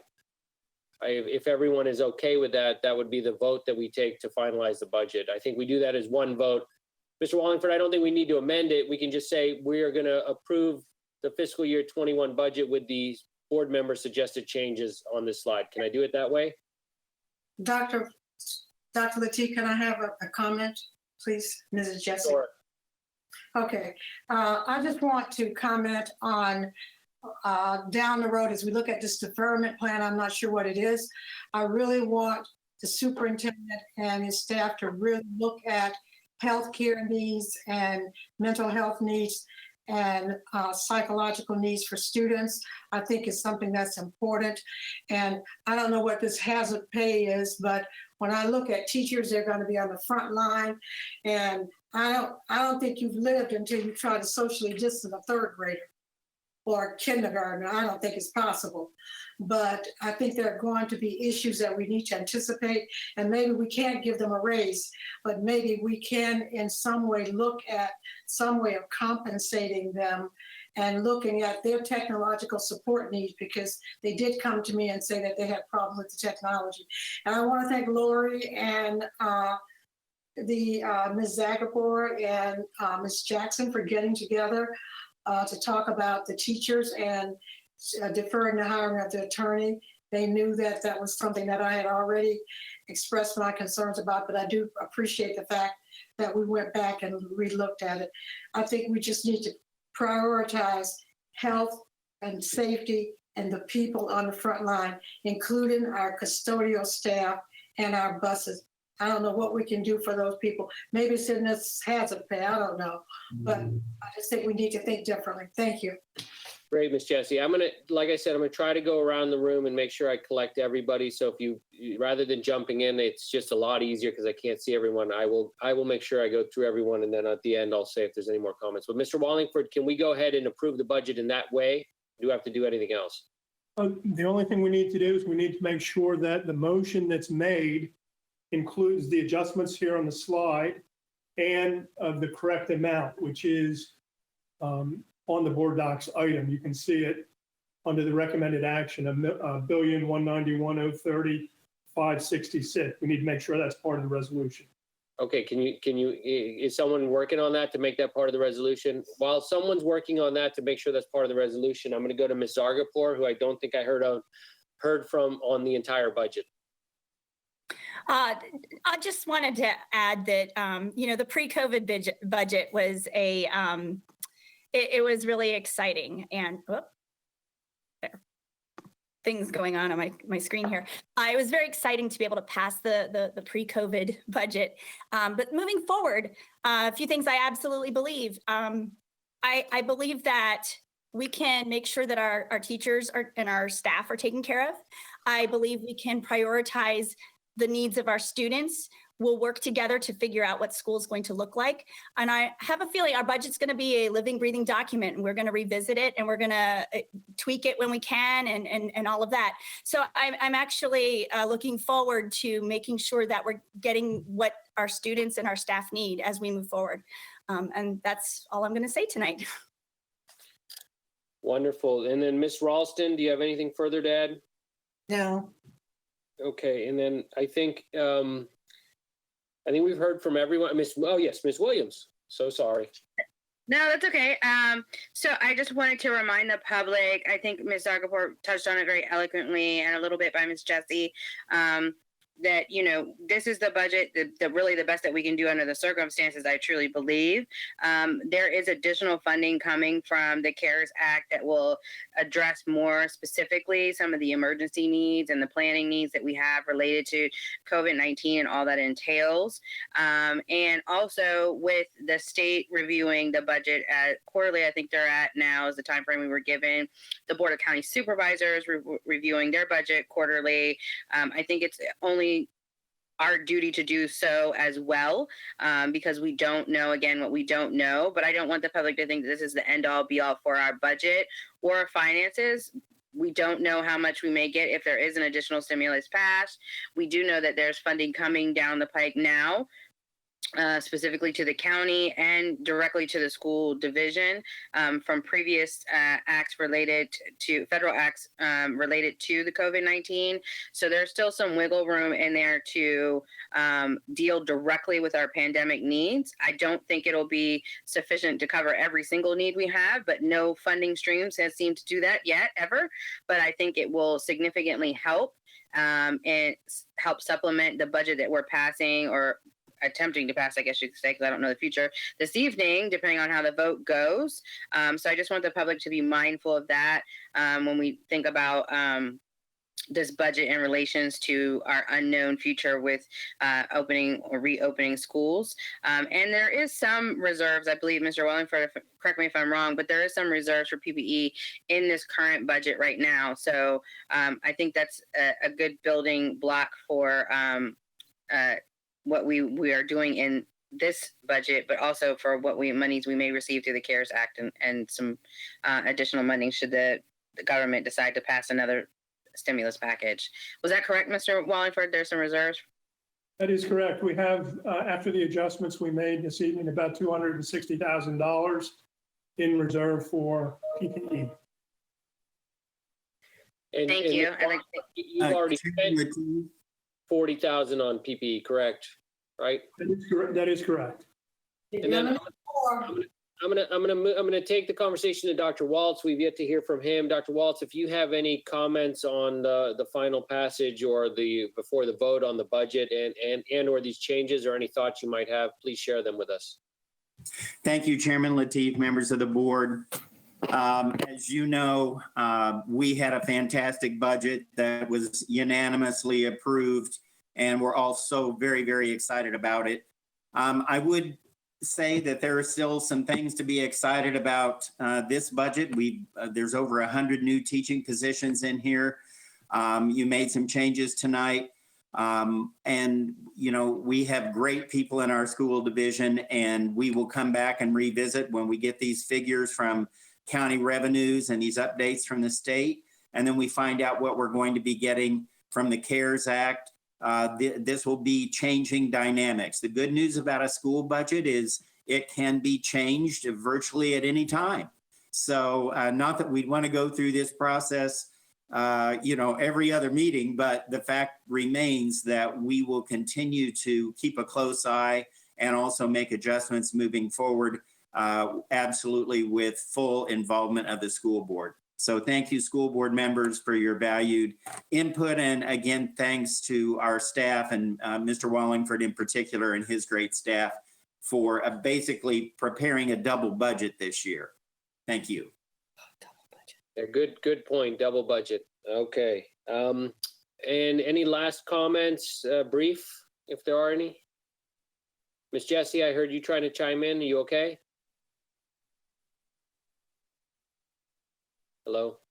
Sorry, I just said that $260,000 for that. I think we're looking at some large expenditures, and I'm glad that we're going to be flexible down the road. Thank you. Thank you, Ms. Jessie. Mr. Chairman. Mr. Wilk, yes, sir. No, just a couple things. One, you know, if there is an additional stimulus coming potentially, I know there's been discussions about it potentially, so long as it doesn't exclude. I know the last one was not put towards giving, you know, raises or anything like that for teachers. But if this one, I just hope, you know, we as a board would consider potentially trying to find a way to offset not having a COLA and such. If there is an additional phase of funding and an additional stimulus. I also do want to thank you, Mr. Chairman, for navigating as best you can with all of our wishes. Everyone has, a lot of different things we wanted Dr. Wall to do. Yes, there are a lot of good things in this budget. I do want to, acknowledge that, and I want to thank your staff. Mr. Wallingford, you've been great to work with, a real pleasure. Very responsive to our needs, answering questions, and I know that's a collaborative effort with all staff when they get these questions. So to the central office team and everyone, I know there's a lot of work happening with COVID-19 and planning for next year. But the fact that we were able to kind of come together and create a package that lost millions of dollars. Just to give you an example, I was talking to a tinier district outside of Dayton today. They lost $160,000. And I was thinking, my God, but just to put the world in perspective of how large our division is, but even small districts, like I said, $160,000 to a 1 high school, 1 middle school, 2 elementary district, that's a lot of money, just to put things in perspective. I don't even know the math here, how much you'd have to times that by ours. But anyways, I want to thank everyone for the efforts and the work here. So thank you. Mr. Wilk, that reminds me, and I want to sort of end with, before we take this vote, on what you and Ms. Williams said. And I want to remind everyone that this board, championed a really good raise in COLA last year for our teachers. And last year was a record budget. You all worked very hard this time, and Mr. Wilk, I think it should not be lost on the fact that you have been a champion for raises the entire time you've been on this board, and I think everyone knows that. I think this board recognizes all the work our teachers do, and that's why we put forth a budget with another big raise this year prior to the COVID-19 taking its toll on our budget. So without further sort of discussion on the grieving process of losing such a great budget, I can remind everyone, as Dr. Waltz did, that this is still a great budget. We're doing a lot of great things. We have a lot of great folks that we're supporting and who are supporting our students. They are doing heroes work now with distance learning. Our discussion after we vote on this budget will be a discussion on some of the CARES Act funding that, as Ms. Jessie points out, some of the things we may be needing in the future.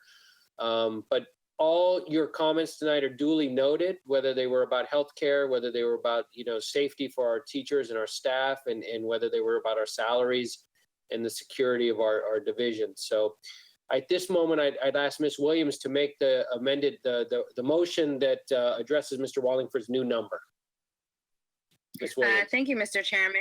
I move that the Prince William County School Board approve the request to decrease the school operating fund budget by $46,526,463 to $1,191,030,566 and direct staff to prepare the appropriate documents to be forwarded to the Board of County Supervisors. Do I have a second? Second.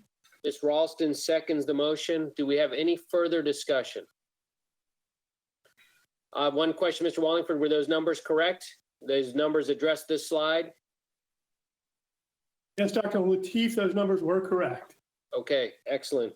At this point, I'll take a roll call vote. If there's no objection to that, we will start with my list here again. We'll do this in alphabetical order. Ms. Jackson, how do you vote? Yes. Ms. Jackson votes yes. Ms. Jessie? Yes.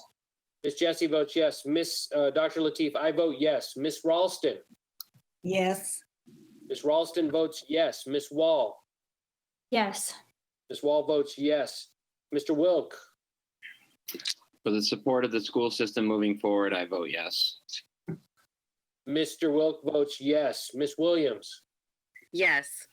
Ms. Williams votes yes. Ms. Zargarpur? Yes.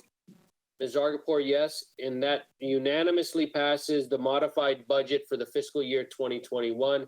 Thank you to all of you who worked so hard just in the last few days, the last few hours, the last few weeks, and the last few months. We'll move on next, Mr. Wallingford, to the CARES Act. Dr. Waltz, Mr. Wallingford, would you take over for there? Very good, Jason. Thank you very much. So several of you have mentioned the CARES funding. I'm going to talk a little bit about CARES and the funding that the school division is going to receive directly. And then I'm going to talk about something, and you can see on the slide referred to as CRF, and that's called the Coronavirus Relief Fund. And that's money that the county's receiving. And so Jason, if you could move on to the next slide, let's get started.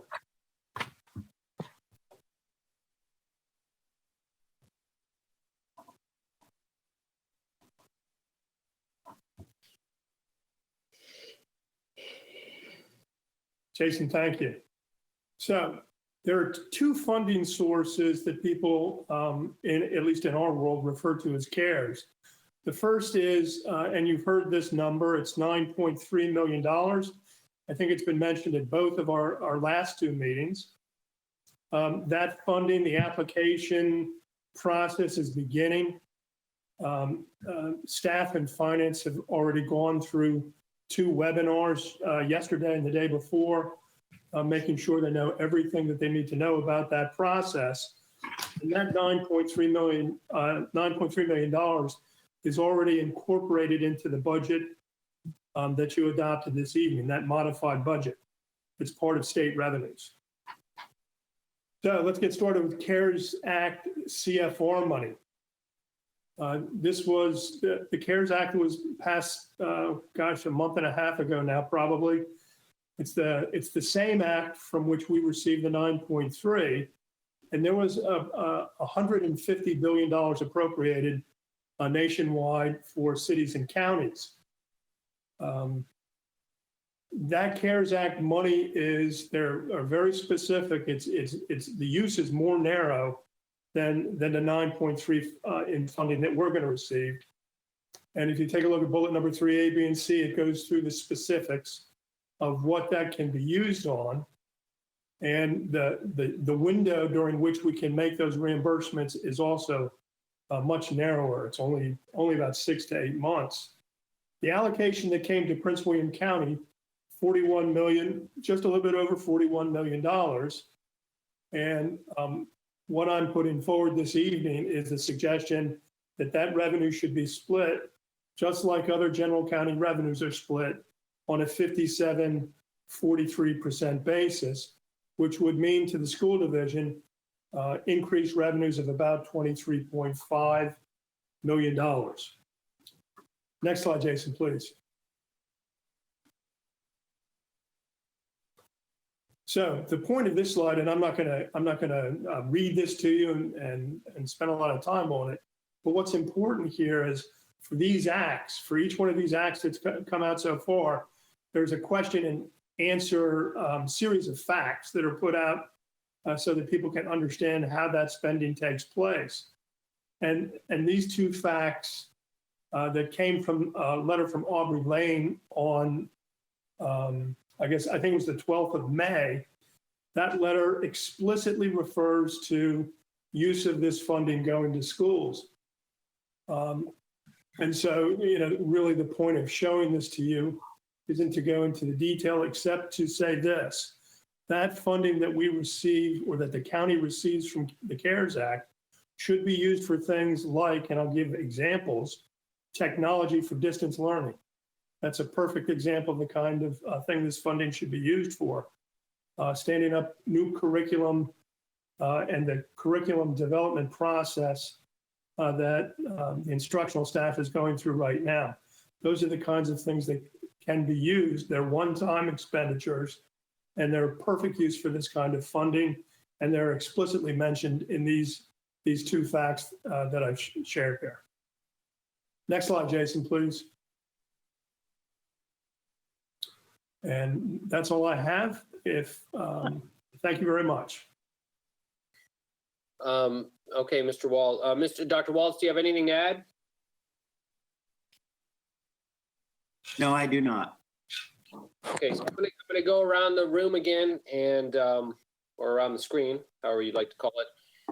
So this is a motion to this is addressing. We should probably read the motion, Ms. Williams, right? And then we can do the discussion, so we don't have to do that again. Sure. So the recommended motion is that the Prince William County School Board approve a request to receive CRF funding based upon the county schools revenue share. Do I have a second? Second. Mr. Ralston seconds, and then let's have a discussion. So Mr. Wallingford presented a slide. Basically, the county is receiving $41 million in COVID-19 related stimulus dollars, called part of the CARES Act. And so the discussion here is a motion to ask for 57% of that. I'd like to hear what our board members think about this idea and this motion. So I'll start, we'll go in alphabetical order again. Ms. Jackson? Great. Thank you, Mr. Wallingford, again for your presentation. As I echo most of the same sentiments that Ms. Jessie mentioned, and it appears that a lot of it will be addressed to the CARES Act, if I'm understanding this correctly, Mr. Wallingford. I'll answer that because the CARES Act money can only be spent on one-time use for COVID-19 related stuff. So you can't, for example, you can't use it for technically salaries unless it's like hazard pay, I guess. But I think, Mr. Wallingford, can you address the limitations of the spending on the CARES Act monies? Sure, that is correct. Use of this funds on things like a COLA, Mr. Wilk, would be a tough thing to do because this money will be one time only, it'll go away. And so the kinds of things that we should buy, and I know this board has heard this from me and from Mr. Klein before me, the kinds of things that we should spend this money on are one-time items that will be in the budget for 1 year and then out the following year. Okay. Anything else, Ms. Jackson? Yeah, I think that when I was listening to Ms. Jessie speak, a lot of the things that she had mentioned, and maybe I'm summarizing it wrong, were one-time only things in terms of the COVID. But so that just answers my question. Thank you. That is correct, I think. Ms. Jessie, you can sort of answer that. And most of it was one time kind of thinking, but I do think that in terms of the healthcare professionals, we need to look at that. And I'm wondering, Mr. Wallingford, can we look at temporary employees? Because I've been looking at the various sites and some of the different plans, and many of them talk about an oversight person to monitor what's going on with the virus in schools, because we don't want to have a virus in school, but we have to kind of plan that way. Can we pay for a temporary person to assist the nursing department, for example? Would that be something that could be considered? Mrs. Jessie, anything that is COVID related are things that are allowable under this act. It's far more specific than the requirements on the 9.3 that we'll receive. But that kind of expenditure would be allowable.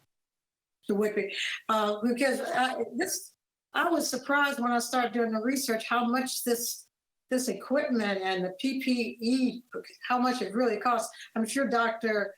Lateef knows more than I do about this, but I was surprised at that. The other question I have is, will we, because we're getting the funding through the Board of Supervisors, will we need to make a budget presentation before the Board of Supervisors and outline how we plan to spend this money? Mr. Wallingford? When we make the ask of the BOCS, I'm sure they'll want to know what we're going to spend this funding on. Wow, okay, shocking. Okay, well, those are all of my questions. I just think that healthcare and safety has to be number one, and that includes, you may need some temporary people in there for cleanup and cleaning buses and all those things. I watch Como every day, and he talks about cleaning up those trains, because if you do social distancing on a bus, you're going to have 2 or 3 runs, and so maybe some temporary employees. So thank you. Thank you very much. I appreciate everything that you do. You couldn't find us any more money, but thanks. Thank you. Ms. Ralston?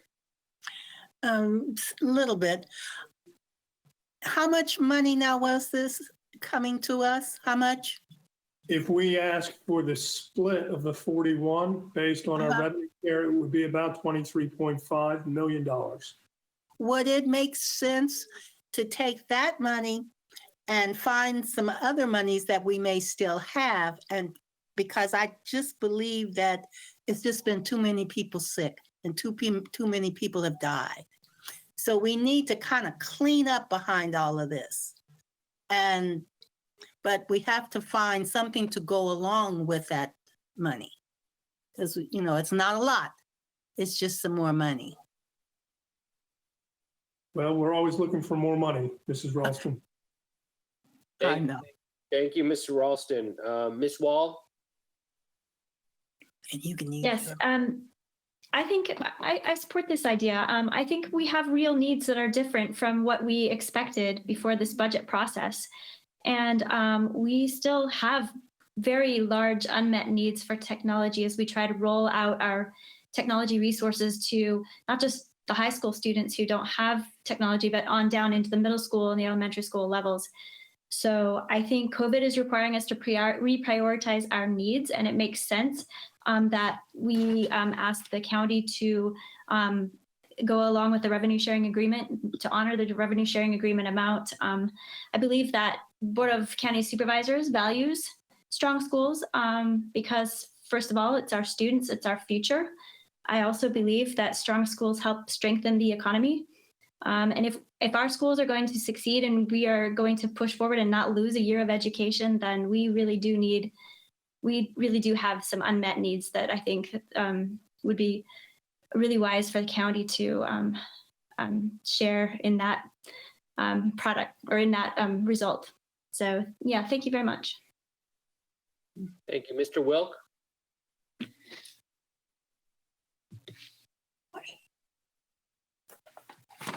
Mr. Wilk, you can unmute.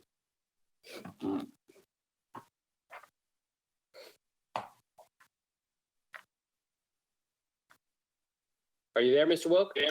Sorry. There was good reason I went on mute.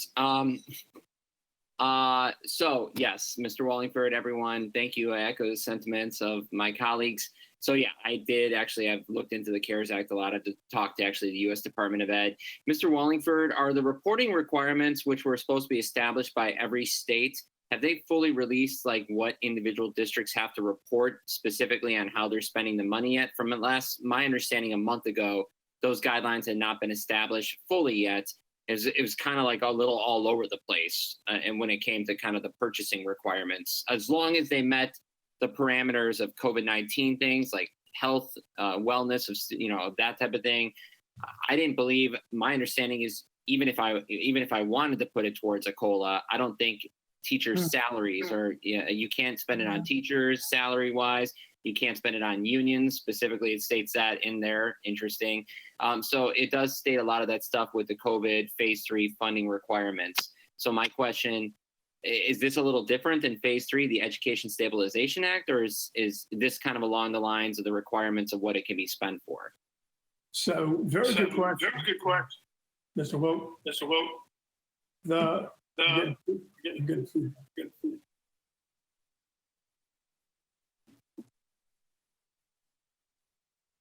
The reporting. Actually, Mr. Wilk, if you mute, if Mr. Wilk mutes, I think Wallingford will work. Unmuted. Mr. Wilk needs to mute. Try it again, Mr. Wallingford. I believe it's working now, yes. Wilk. Okay. So, Mr. Wilk, a very good question. The reporting requirements have not been made clear yet.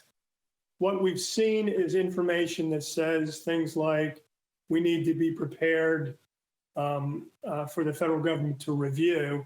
They've laid out the criteria for spending, things they've said, here are things that you should spend money on, here are things you can't spend money on. So there's going to be some judgment left to the folks who are actually spending the money. And so most finance folks like me are conservative. And what we would try to do is we would try to make sure we're well within the lines when we start spending, assuming we receive any of this additional money, stay inside the lines and make sure that we're not going to be returning funds, because the penalty is actually to return the funds and to return them rapidly. So we're going to have to make sure. My understanding is it a year that I think if you don't spend in a year that the funds have to be returned? Is it a year requirement? I'm going to go on mute. So the requirements for the two different revenue streams are different. For the 9.3 that we're going to receive, that goes out through 2022, the ability to spend for the revenue that we might receive through the CRF funding. I believe that goes out through December of 20. So like I said, a very small window in which to spend. And you were saying, again, the conservative approach. So I guess my understanding is if we get this 57%, is all that going to virtual learning or one-to-one, or are we trying to allocate some of that for potential other things that arise with expenditures and stuff like that?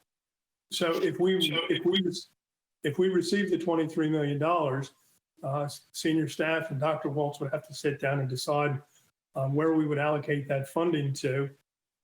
At the very beginning of this presentation, I shared with you too, the very specific things that the federal government have identified is technology for distance learning and the development of curriculum for moving our instruction, out to the cloud.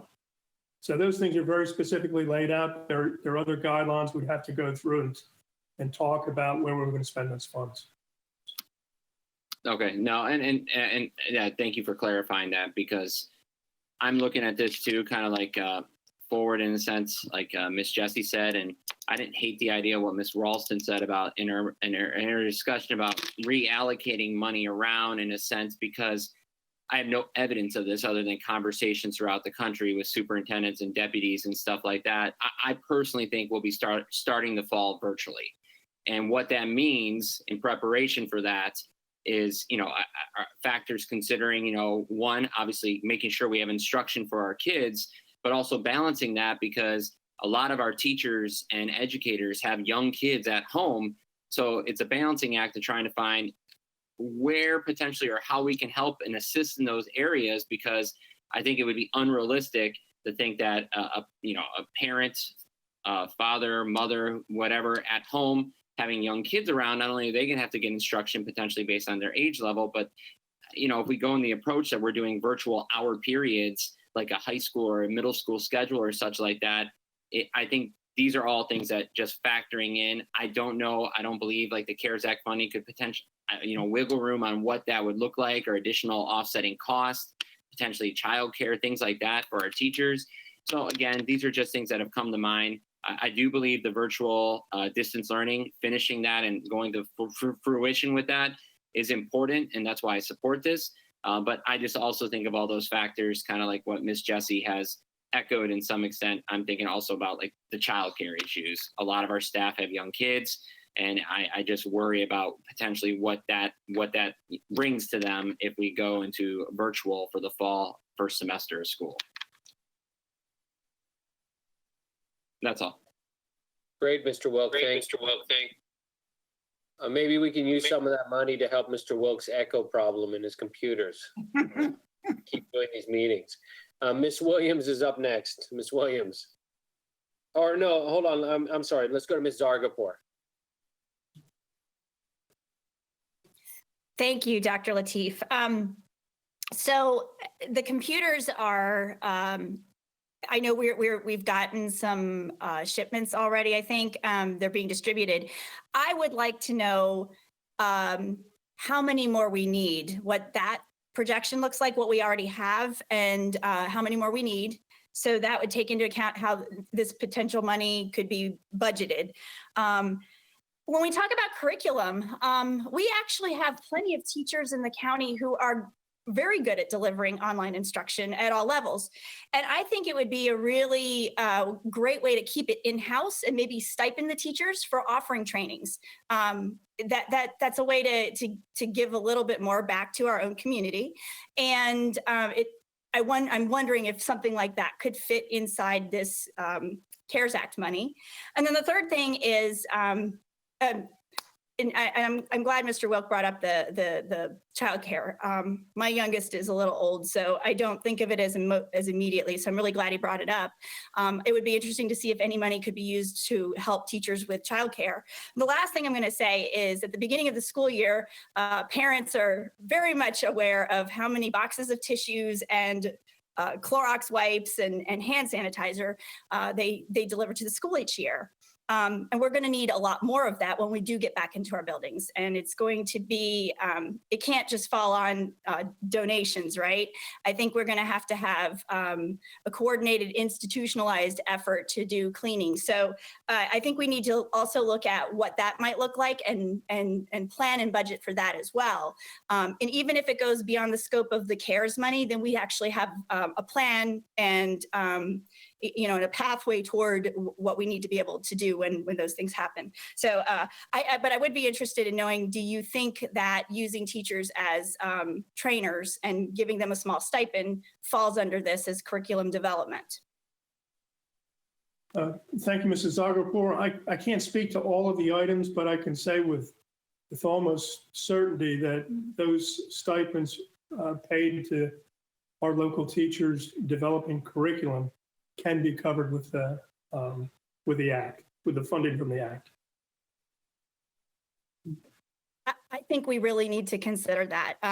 We have plenty of experts in the county, K through 12. We have people who are comfortable in this space. There's teachers who are finding footing in this space they didn't realize they had, and they're doing wonderful things. So I really think if we can tap into our local talent on that, I think that's definitely where we should be. And I think we need to make a cleaning plan. Mr. Wallingford, we do budgets. We need to do a budget for a cleaning plan as well.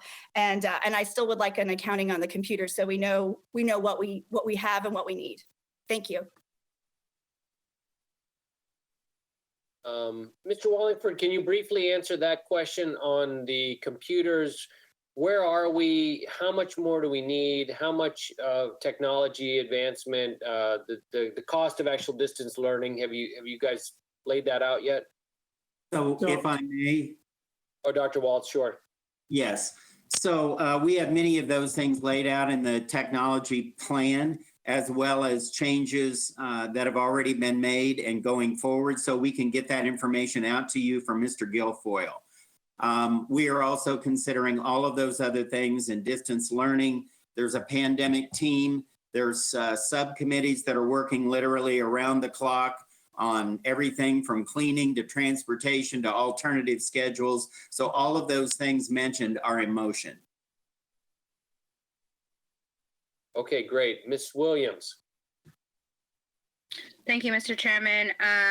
So when I initially was made aware of this funding, I didn't think about it in relation to general revenue requirements like we normally do. I'm glad to have been able to spend a little bit more time researching it. And of course, for the discussion this evening and the presentation by Mr. Wallingford, I think it's something that we're going to be needing in the future. I am aware that, the BWCS did discuss this last night at last night at their meeting. And some members of the board brought up considering further funding, using some of the money for further funding for schools. But they were going to continue the discussion. And I appreciate that. Above all of that, I also just really appreciate the time and effort that our congressional representatives, I can speak on behalf of mine, Jerry Conley taking the time out. I'm not sure if you're aware, the general public's aware that our elected representatives called upon each school division in their district to kind of meet and get input from us on what we thought was important or what we'd like to see for funding acts now and in the future. And I can say, sitting on the board, this many years, this is the first time I've heard from so many elected officials genuinely interested to know what are the real issues that we're facing, what do we think, what do we anticipate, how can they be of further assistance in this type of manner. And I think that a lot of credit goes to them for getting this pushed through Congress and down to us. I would like to, when we make this ask, provide further update to the Board of County Supervisors with respect to that. Just as we have many new board members, they do as well. And I think the more information that we can share with them about how we function as a school board to continue to work collaboratively with them will only better serve the relationship between the two boards, because I think we have a lot of future discussions, much more so than the 2 a year that have been our normal tradition. And I also think it'll help to educate the public, as well as what the school division is spending money on. I'm always pushing for more communication to the public. I know that we do just about everything except for knock on doors and read scripts, but I don't think you can overdo it in a sense. Everyone is on a different timeline and uses different media and sources to learn about what their local school division is doing. So I think providing them some very specific details or specific, I would say, as we could get, considering it is a pandemic and our needs may change and fluctuate, I think will be very helpful for them to know what it is that we're doing, because they often ask those questions, and eliminate some time from them having to ask the questions, but by providing that information. And it also serves the public as well as another way that they're informed about what their school division is doing. But I think this is a very appropriate ask at this time. So that's all I have. Thank you. Ms. Williams, thank you. One sec, let me go through just what I have to say, and then maybe that might answer what you have to say, Ms. Jessie, and if not, then I'll come back to you. Yeah, no worries. Mr. Wallingford, Ms. Williams brings up a good point. In the resolution, we don't say specifically what we'd spend the money on. That's correct. For that? I'm sorry, I didn't hear you. Yeah. Why? So we should we in this resolution actually outline what we'd spend the money on? That's a question for you and Dr. Waltz. Well, I guess I would say that what we could add in there is just emphasize the fact of what it can be used for. So one-time expenses related to the coronavirus pandemic. Yeah, I think including but not limited to, and we could put things like technology, professional distance learning opportunities, cleaning, disinfecting, organizing, things for if you have to have distance between students. You know, we could put a few big picture items like that, and PPE would be another. I think that's a good idea, Dr. Waltz. I think the board members would, I think if you have a whereas statement that says the Prince William County School Board would commit to spend those monies on COVID-19 related expenses that include those big buckets of distance curriculum development, technology, computers, cleaning, PPE, and those other things. That would make more sense, I think, if we send this over to the county. I think that addresses sort of what Ms. Williams talked about, and also what Ms. Jessie had mentioned earlier in her statement about, thoughts about what we might need in the future, safety related stuff. So maybe another whereas line in there. And I think that would be a good amendment. I'll go quickly around the rest of the board one more time, and they could weigh in on that idea if they want a specific. We'll start with Ms. Jessie, since you raised your hand. Ms. Jessie? I just want to reiterate that you can have all the computers, you can have all the curriculum, you can have all those things, but our number one priority has to be the physical safety and health of the kids when they come into that building.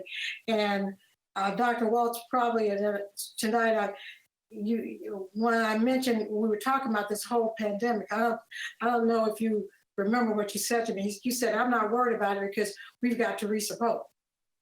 And so I think she's like, I think that she and her team need to be an integral part of this team, because I think safety of kids is going to be very important. I also like the idea that, example, when I was doing my research, I did see where they were looking at childcare for teachers. And I think we also need to think that there are going to be parents, I don't care how safe we look, they're going to choose to keep their kids at home. And I think we're really going to have at-home teachers, and I think we're going to have a different type of, and I was also looking at the fact that in hallways, it's like, you haven't lived until you try to keep these kids 6 feet apart or whatever they're supposed to be going up and down hallways. That's why they don't want them going to the cafeteria. So you're going to need temporary people, monitors, to monitor the hallways and things of that nature. So I just think that as you look at your team, include some of your healthcare professionals on that team, because it's really about healthiness and safety, and people need to feel good about the moment we have an outbreak in a school, we're going to be in trouble. But I just want to thank Mr. Walliford for all he's done for the budget. And I do think that when we go before the Board of Supervisors, we should have a plan. So thank you very much.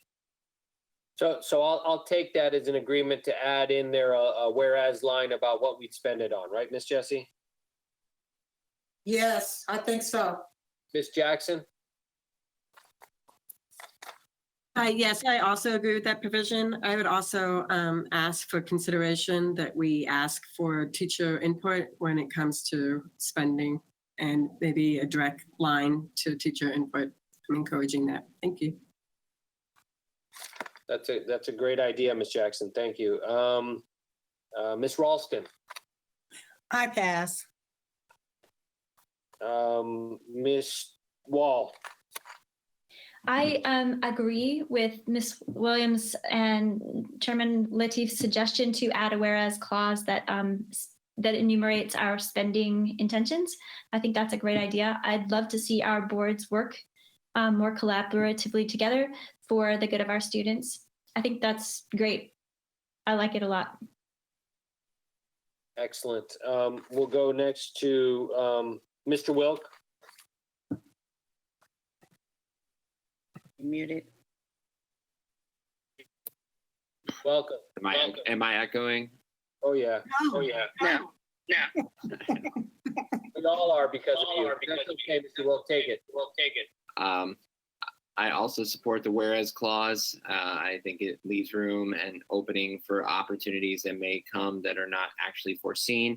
I do want to mention, and I agree with Ms. Jessie, I feel like the Board of Supervisors are going to want more details specifically on how we want to use the expenditures and the funding. So that would be my request moving forward. I have a good working relationship with Ms. Bailey in Potomac. I know she likes details and in many cases wants specifics if funding was going to be allocated our direction. So that's all I have to say, but I do support the actual whereas clause. Thank you, Mr. Wilk. Ms. Zargarpur. I also support the whereas clause. I know the Board of County Supervisors is going to want to know what our plans are. And I know the public wants to know what our plans are. So I think it's really important to make sure that we get all of our information ready to go so everybody can see what we're working on. Yeah, that's it for now. Great. Ms. Williams? Yes, I support it. I just want to make sure when we do the wording, I'm a loophole person, that the Board of County Supervisors understands that we're also taking into consideration that we don't know what we don't know, and not to nickel and dime us to, well, you said it was just face masks, and then we have to buy 3 more buses for transportation needs or something of that nature. I'm just making an example, because I think that's important that we're clear in our line of communication with them. And I do I really appreciate the board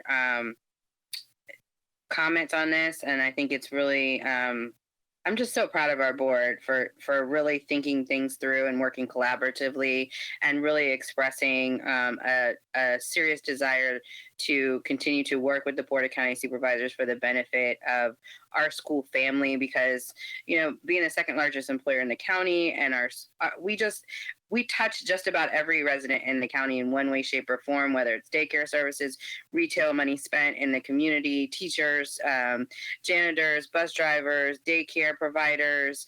I just can't thank the board enough for their continued effort to really work collaboratively with the BWCS. I think it's just absolutely vital. And I want to thank the staff and Dr. Waltz for all of the time and effort spent in this and their expertise with spending and knowing what our school division needs and letting the board know where you see the future going. So thank you. Okay. So I think I'm just jotting it down here. So if you look at the resolution will say, whereas the Prince William County Board of Supervisors remains committed to sharing general revenue with the Prince William County Schools, 5723, 4277, the county in accordance with the county revenue sharing agreement. And we could put, whereas the Prince William County School Board will commit to spending these monies on COVID-19 related expenses that include the development of distance-related curriculum, technology acquisition and computers, professional development, safety and security of our students and staff, PPE, and other COVID-related 19 expenses. Does that cover most of the budget buckets? Yeah. Okay. I think if we put that statement in there, if they decide they want to ask specifically, we can then send them over, a more specific thing. But I think if that goes in there, if you guys are in agreement with that, I would add that to the resolution. I said it here publicly, it's recorded, so it'll be on the resolution. It's difficult for us to put this back up on the board docs like that. I don't have someone to hand this off to, but I would make the motion that we amend the document with that new whereas statement. So do I have a second for that amended? So I need a second for the, okay, that's a second to add that whereas clause. Do we have any discussion on that whereas clause? Okay. Just to be clear, Yes. Dr. Lateef, you're amending the current motion on the floor? Yes, because you already made the motion to talk about the CARES Act, and that was that resolution. So I'm gonna amend that document, which is your original resolution. Once we vote to amend your document, then we'll vote on the full document. Is that okay? Yeah, that's fine. I just wanted to make sure because we're recording and I wanted to make sure it was clear. Make sure the public understands. So we voted. So the new motion on the table is to amend the document to say, whereas the Prince William County School Board, so we'll add this towards the end of the statement, whereas the Prince William County School Board will commit to spend these monies on COVID-19 related expenses, which include, distance learning related curriculum development, technology acquisition for students and staff, professional development for staff, safety and security expenses for our schools and our staff and students, and PPE related expenses and other COVID-19 related expenses. That sort of answers that unknown. So if there's no further discussion, I can take the roll call on that first motion, and then we'll do a final vote on the whole motion. So the roll call will start with Ms. Jackson. How do you vote? Can I go last? I'm waiting for captions to catch up. I'm sorry. Oh, sure, yeah, absolutely. Ms. Jessie? Yes. Ms. Jessie votes yes. Mr. Lateef, I vote yes. Ms. Ralston? Yes. Ms. Ralston votes yes. Ms. Wall? Yes. Yes. Wall votes yes. Yes. Mr. Wilk? Yeah. Okay, so he votes yes twice. Ms. Williams? I vote yes. Ms. Williams votes yes. Ms. Zargarpur? I vote yes. And then Ms. Jackson? Yes. Okay, Yeah. Ms. Jackson, yeah. So if the captions didn't catch up, all I did was reread the whereas statement. And then so that passes unanimously. I thank you for allowing me to add that to that motion. Now I will take a motion. We will now vote on the full resolution, asking the County Board of Supervisors to consider the revenue sharing agreement to be applied to the CARES Act. And we'll do a roll call vote on that. This is on the new amended motion. Ms. Jackson? Yes. Ms. Jackson votes yes. Ms. Jessie? Yes. Ms. Jessie votes yes. Mr. Lateef? I vote yes. Ms. Ralston? Yes. Ms. Ralston votes yes. Ms. Wall? Yes. Ms. Wall votes yes. Mr. Wilk?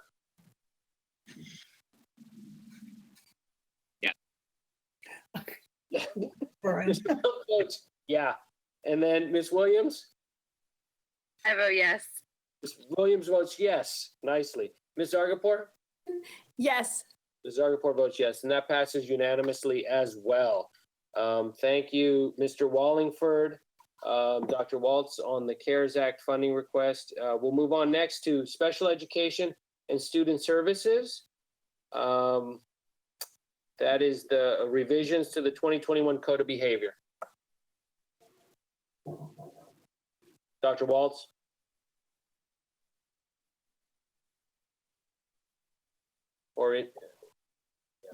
This is for information.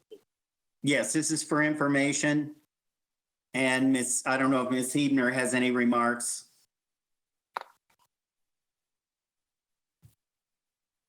Ms. Hebner, are you there?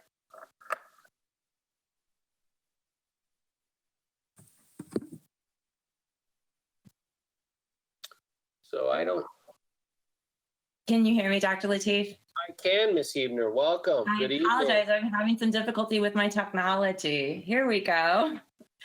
So good evening, Chairman Lateef, members of the school board, Dr. Waltz. This evening, you'll be provided with a brief overview of the updates to our Code of Behavior. Before I turn the presentation over to Becca Schlater, Director of Student Services, and Dara Duggar, the Director of Office of Student Management and Alternative Programs, I wanted to personally thank everyone who's contributed to the revisions of the Code of Behavior.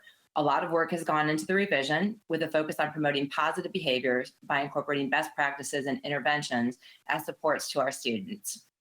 As a team, we've worked to seek multiple avenues of stakeholder feedback, and as a result, we have multiple edits to the documents. The most recent updates are available in your board docs. The proposed revisions ensure alignment with the new Virginia Code and the Virginia Department of Education's model guidance. And so now I'll invite Ms. Schlater to kick off the presentation. Good evening. Can everyone hear me? Mhm. Wonderful. Thank you. Good evening, Chairman Lateef, members of the board, and Dr. Waltz. It's great to see you all virtually this evening. My name is Becca Schlater, and I'm proud to serve as the director of the wonderful Office of Student Services. It is with great pleasure that Ms. Dara Duggar and I share information with you about the 2021 Code of Behavior. And we thank you all for allowing us to present information to you this evening. So if we could go to the next slide.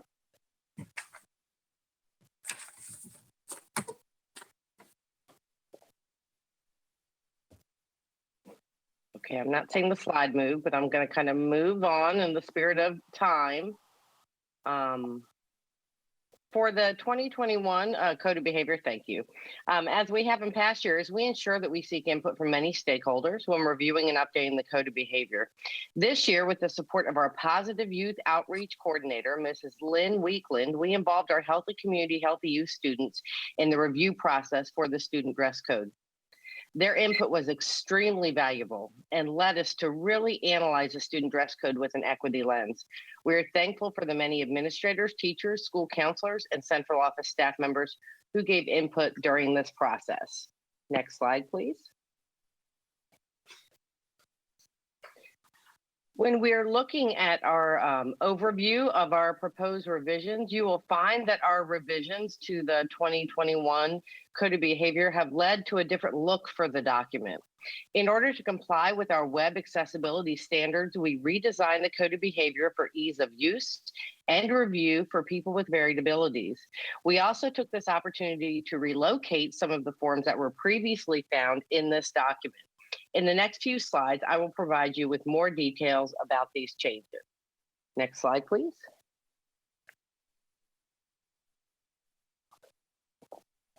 So document accessibility was a real focus for us this school year. We collaborated with the wonderful communications team to ensure that we follow all standards for document accessibility. So this new document will be easy to read in both print and online formats. So it will look quite different to our readers this year, but that is because of accessibility. We want to make sure that people can easily access it both online and in print. Next slide, please. For this coming year, we will focus the work of staff in my office and student services and collaborate with the communications office in making the Back to School webpage better than it ever has been before. We will upload many of the forms from previous versions of the Code of Behavior on this Back to School webpage, which will make it easy for parents and students to access them. These documents will also be translated and will be accessible to ensure equity and access for all. Next slide, please. So one of our biggest changes that you will see in the Code of Behavior is an entirely re-envisioned student dress code. As I stated earlier, our students led us down the path of ensuring that we use an equity lens when creating this new dress code. We also heard from our school leaders and wanted to ensure that they had flexibility embedded to handle school-level dress-related concerns. Finally, we aligned our new dress code with the Virginia House Bill 837, the Dress Code Equity Act. With a renewed focus on students' ability to express their individuality and cultural identity, we feel that this new dress code will allow students to clearly understand the standards for dress and appearance in school. And I'm now going to turn it over to my wonderful colleague, Ms. Dara Duggar, to close out our presentation.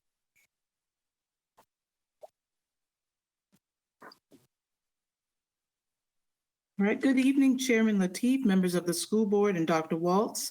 I am Dara Duggar, and I lead the Office of Student Management and Alternative Programs, also known as OSMAP. OSMAP's changes to the Code of Behavior for the 2020-21 school year are to ensure alignment with Virginia Department of Education's model guidance, which was approved by the Board of Education in January 2019. The changes include an updated behavior chart, which clearly explains the categories of student behavior descriptors and the level of administrative responses, which facilitates equitable and responsive application of standards of student conduct. The updated chart also includes additional examples of tiered responses to support student behavior to focus on restorative efforts. Additionally, OSMAP's changes include referencing Prince William County Schools regulation and Virginia Code when applicable. Next slide. Next slide. On behalf of the Office of Student Services and the Office of Student Management and Alternative Programs, I would like to thank all who served on the Code of Behavior Revision Committee for the 2019-20 school year. Your efforts are greatly appreciated. Thank you for your time. Thank you very much to the entire team, Ms. Hubner, Ms. Duggar, Ms. Schlatter, on all of your hard work for the revisions for the Code of Behavior, as well as the committee. I know there is one that spends a great deal of time and effort working on updates for this year. Chairman Lateef had to step out, so in the meantime, I'll just go around to see. This item is for the board for information only at this time. So I'll just go in order of who I see on my screen and ask for any comments at this time. So we'll start with Mr. Wilk. No comments at this time. Ms. Jackson? No comments, but I appreciate all the work that went into this. Ms. Wall? I had one question about the Dress Code Equity Act. Is there a reference for that if we wanted to go take a look at that? You said, was it recently passed, or is it was it a new bill? Ms. Wall, this is Denise. It will go into effect as of July 1, and I can certainly get you that information. Okay, wonderful. Thank you. I have no other comments. Thank you, Ms. Wall. Ms. Jessie? What does a student with the equity lens dress code, what does he or she look like? How does she look different from regular kids? I want to see what this kid looks like. What would I see if I saw a child with the equity lens dress code? So when we refer to the equity lens, what we're doing is making sure that as we make decisions, that we're looking at all aspects, all different parameters. It would be someone who is not dress coded based on gender, but just based on the appropriateness or the disruption to the educational environment. So you might see some different allowances that haven't been allowed in the past, as long as they're not disrupting the educational environment. Would you like anything more specific? I'm just having fun. I'm just having fun with it. So we probably would see kids who braids and things of that nature. So looking at their heritage and wearing clothing that aligned with that. I just think it's a very nice way. I just love the equity lens approach. I'm sure if you told kids you can now dress with an equity lens, It'll be interesting to see your comments back. Thank you. I'm sorry. Thank you, Miss Jessie. I just couldn't help it. Thank you. I love it. Thank you, Miss Jessie. Ms. Ralston? I pass. Thank you, Ms. Ralston. Ms. Agapour? Thank you all for all the work you did on this. It also sounds like you did some address some accessibility issues as well. So that's amazing. That's the lens of equity too, accessibility and culture and all of that. So they just thank you for your hard work on this. Thank you, Ms. Agapour. I'm not sure if Chairman Lateef is back or not. Chairman Lateef, are you back on? I am. I'm back on. I will. Okay. I'm here by voice, so I don't have anything further to add. Ms. Williams, outstanding discussion. Thank you. I'm going to add my 2 cents if you don't mind. Yes, please. And then you can take back over. Ms. Wall also had a comment as well. So I would like to thank the team. I am very excited about these additions to the code of behavior. This is something I've been monitoring for a few years now, especially with respect to the dress code. I think it's very inclusive of our students with respect to gender identity, recognizing how they self-identify, who they see themselves as. I'd love to have a little bit more discussion on what it means, what the definition of disruption to the school environment means, and how we, as a school division, are providing instruction to our administrators and our teachers on what that means, because I think that's very broad and leaves room for judgment, which could be good or bad. I'm just interested for my own information and education purposes, because it is new and it's a learning curve, but I'm very excited. I know my representative worked really hard to pass that in the General Assembly. I'm also interested to learn a little bit more about the tiered discipline.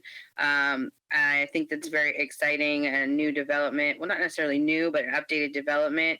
I think we have done as a school division an outstanding job of continuously being sensitive to how we handle discipline and mindful of our student body with regards to discipline, and it continues to evolve every year.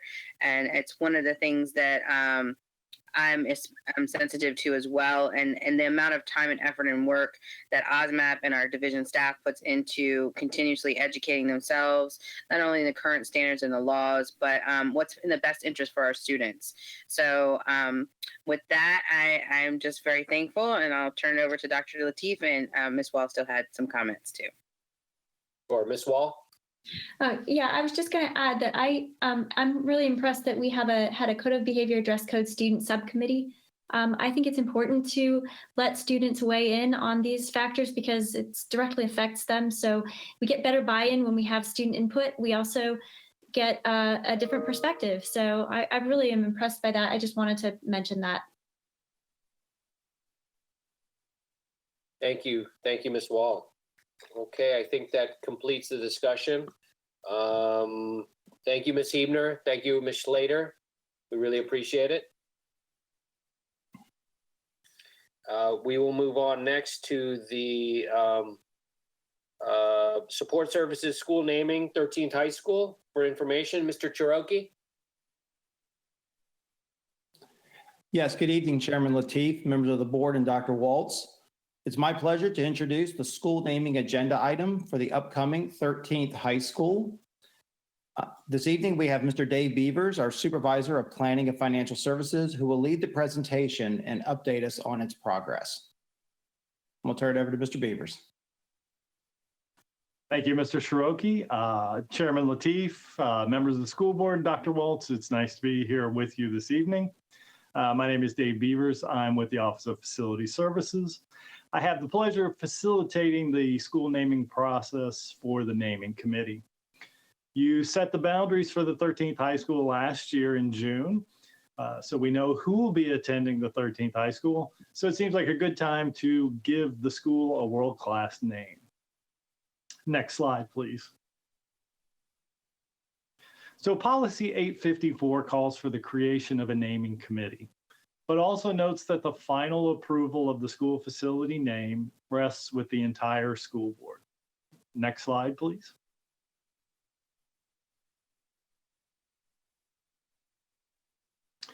Regulation 854-1 tells us that the naming committee will be comprised of the chairman, Dr. Lateef, the school board member in whose district the unnamed facility is located, and in this case, that's Ms. Jackson with the Brentsville district, and any school board member whose district is overlapped by the attendance area for the unnamed facility. And in that case, Ms. Wall of the Gainesville district is also on the naming committee.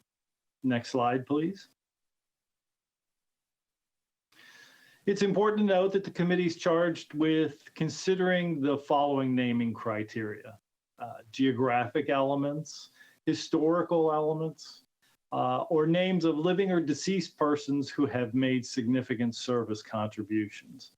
The most recent revision to the regulation added language that says selection preference will be given to those individuals who've made significant contributions to the field of education, especially within Prince William County.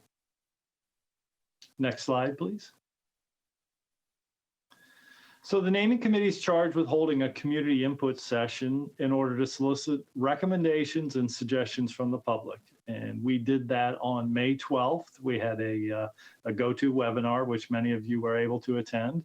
And we had many of the members of the public there too. We've been taking comments via email and also via voicemail. And so we've had quite a good response from the public. In terms of a timeline, tonight is the presentation on the naming recommendations for your information. And the June 10th meeting is where you're scheduled to take action on the naming of the 13th high school. Next slide, please. Here are some visuals of the school facility. We see construction on the site as of April there in the upper right-hand corner. On the left-hand side is sort of an artist rendering of what the school will look like when it's completed. And then down on the bottom right, that's a picture from Gainesville Middle School. You can see the school is very closely located adjacent to Gainesville Middle School. The address of the school will be 13150 University Boulevard in Gainesville. And technically, this is within the Brentsville Magisterial District. Next slide, please. So as I mentioned, we've received a number of suggestions via email and voicemail. I have the honor of sharing with you the top 10, if you will, naming suggestions that we've received so far in terms of frequency of suggestion.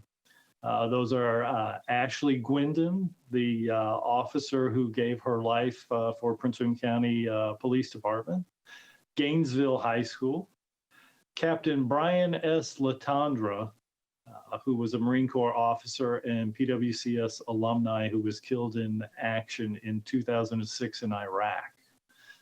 Lillian Orlick, the longtime serving, not longtime retired, but the guidance counselor from Osborne Park High School. Paul Ebert, who was the Commonwealth's attorney with Prince William County. Helen Keller, Piedmont High School, or the Piedmont as it was suggested. Cardinal. Joyce Russell Terrell, and she was the individual in 1961 at the age of 13. She integrated Garfield High School. And the final suggestion was Old Dominion. So as I mentioned, we had a very robust response. We had a total of 394 different suggestions, 394 cumulative suggestions for naming of the 13th high school. That concludes my presentation. At this time, you're welcome to have any discussion you wish. Thank you, Mr. Beavers. This is really on for information, but I will just do a quick round robin here with everybody if they have any comments or questions. Ms. Jackson? Thank you, Mr. Beavers. I've appreciated how smooth the process has gone and for all the constituents who have emailed us with ideas. I'm looking forward to reviewing your top 15 names and hearing more from the community and talking to my fellow committee members and school board. Thank you. Thank you, Ms. Jackson. Ms. Jessie? I have one question. Mrs. Orwick, Lillian Orwick, isn't she 90-something years old? She was still at Osborne Park. I believe you're correct. I don't have her age, and it would be inappropriate for me to discuss a woman's age. Yes, I believe she has been a very long. Where you're senior doesn't matter. But anyway, but I was just interested in, I know she retired and she was at Osborne Park, and very vital lady. Thank you. Thank you, Ms. Jessie. You're always great about reminding us of our own history here in the county.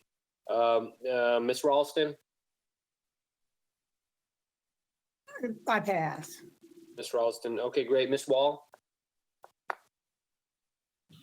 I want to thank everybody who suggested names. There are so many great names on this list.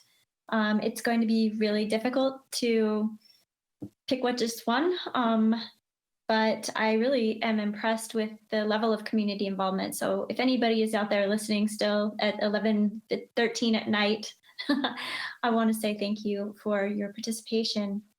And yeah, that's it. Thanks. Great. Mr. Wilk? I'm going to pull a Ms. Ralston. I pass. Mr. Williams?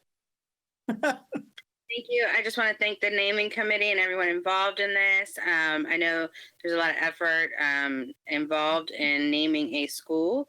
And other than that, I'm going to continue with my stance of I'm a big fan of not naming after people, but locations or subject matters. But I'm going to defer to the member whose district it is for their input first. And I just appreciate all the hard work and effort that's gone into this. Thank you, Ms. Williams. Ms. Zargapur? Thank you. It's such a unique opportunity to name a building or even just a library or auditorium. I too will likely go through the list and keep things in my head, see what people have to say.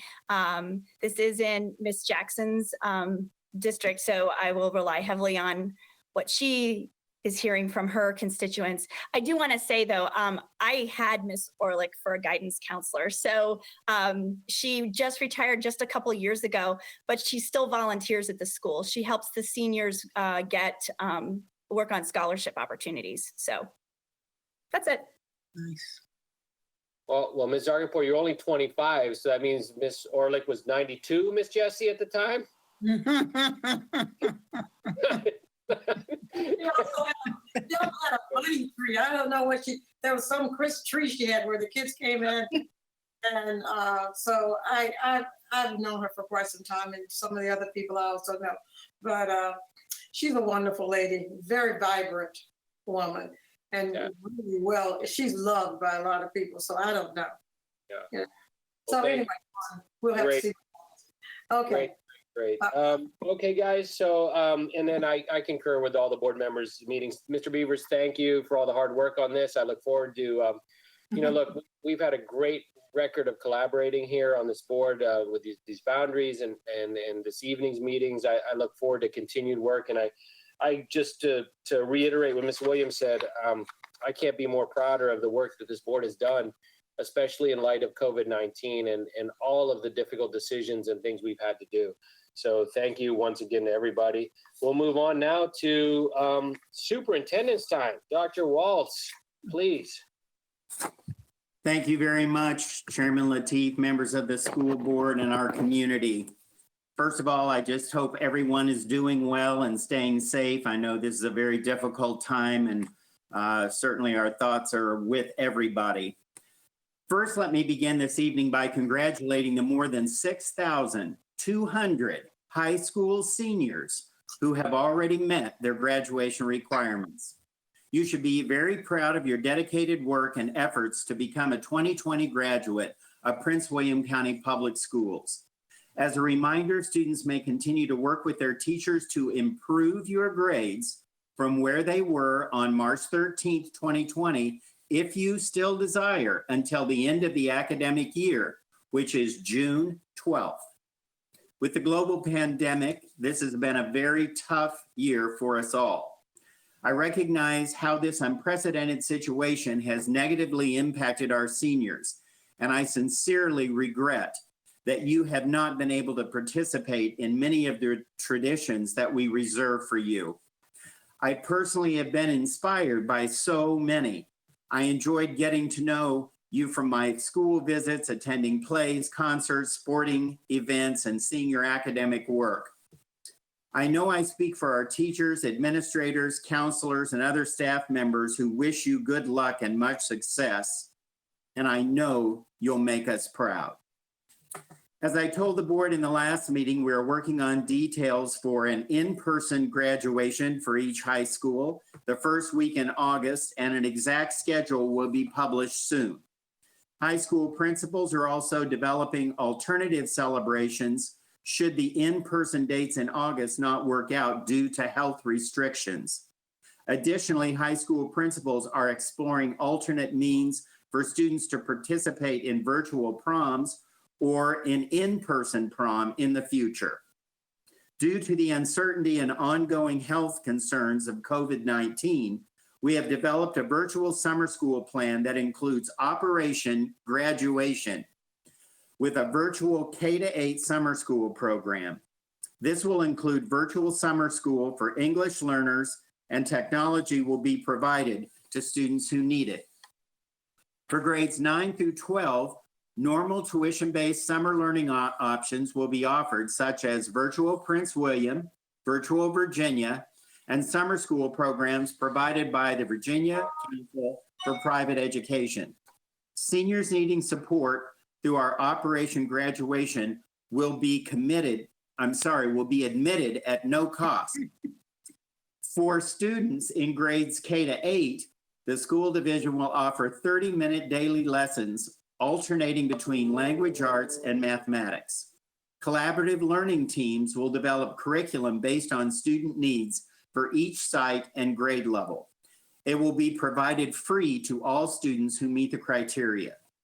A three-part plan has been developed to both collect items such as textbooks, JROTC, and sports uniforms, instruments, and for staff and students to collect items in buildings. The first part of the plan will be the collection of materials.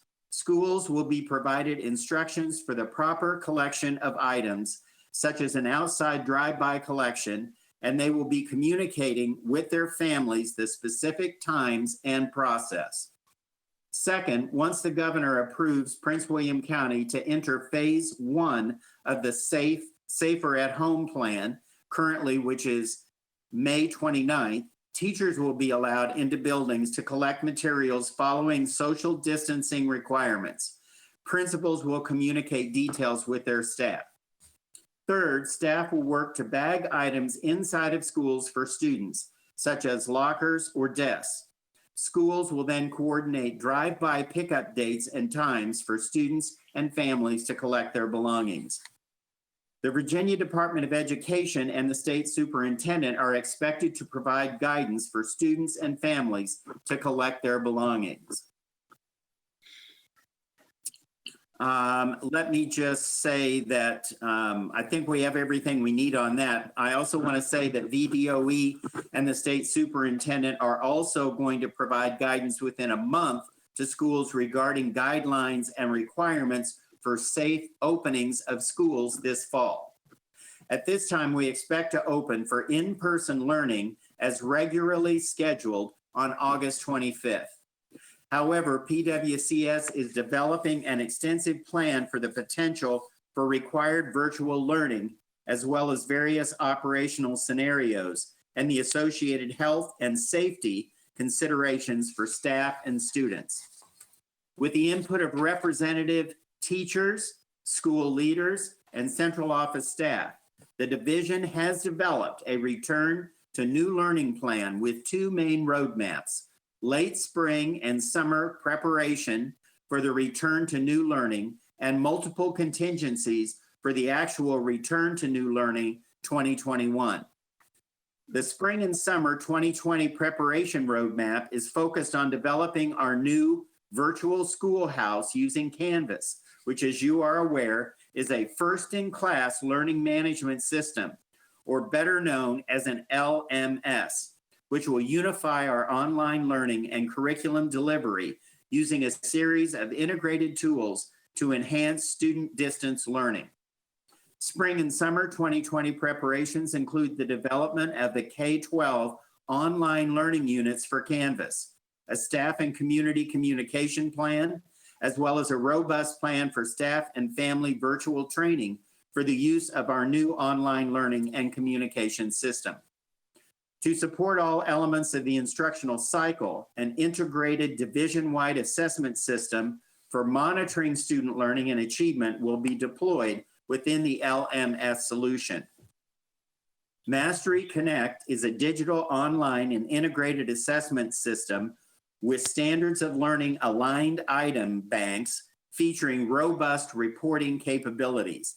It can be utilized for performance-based, formative, summative, and benchmark assessment in all courses and at all levels. The development and use of collaborative cross-department action work groups, including teachers and administrators, will be assigned to specific aspects of the plan to gain further stakeholder input on the implementation for students, staff, and families.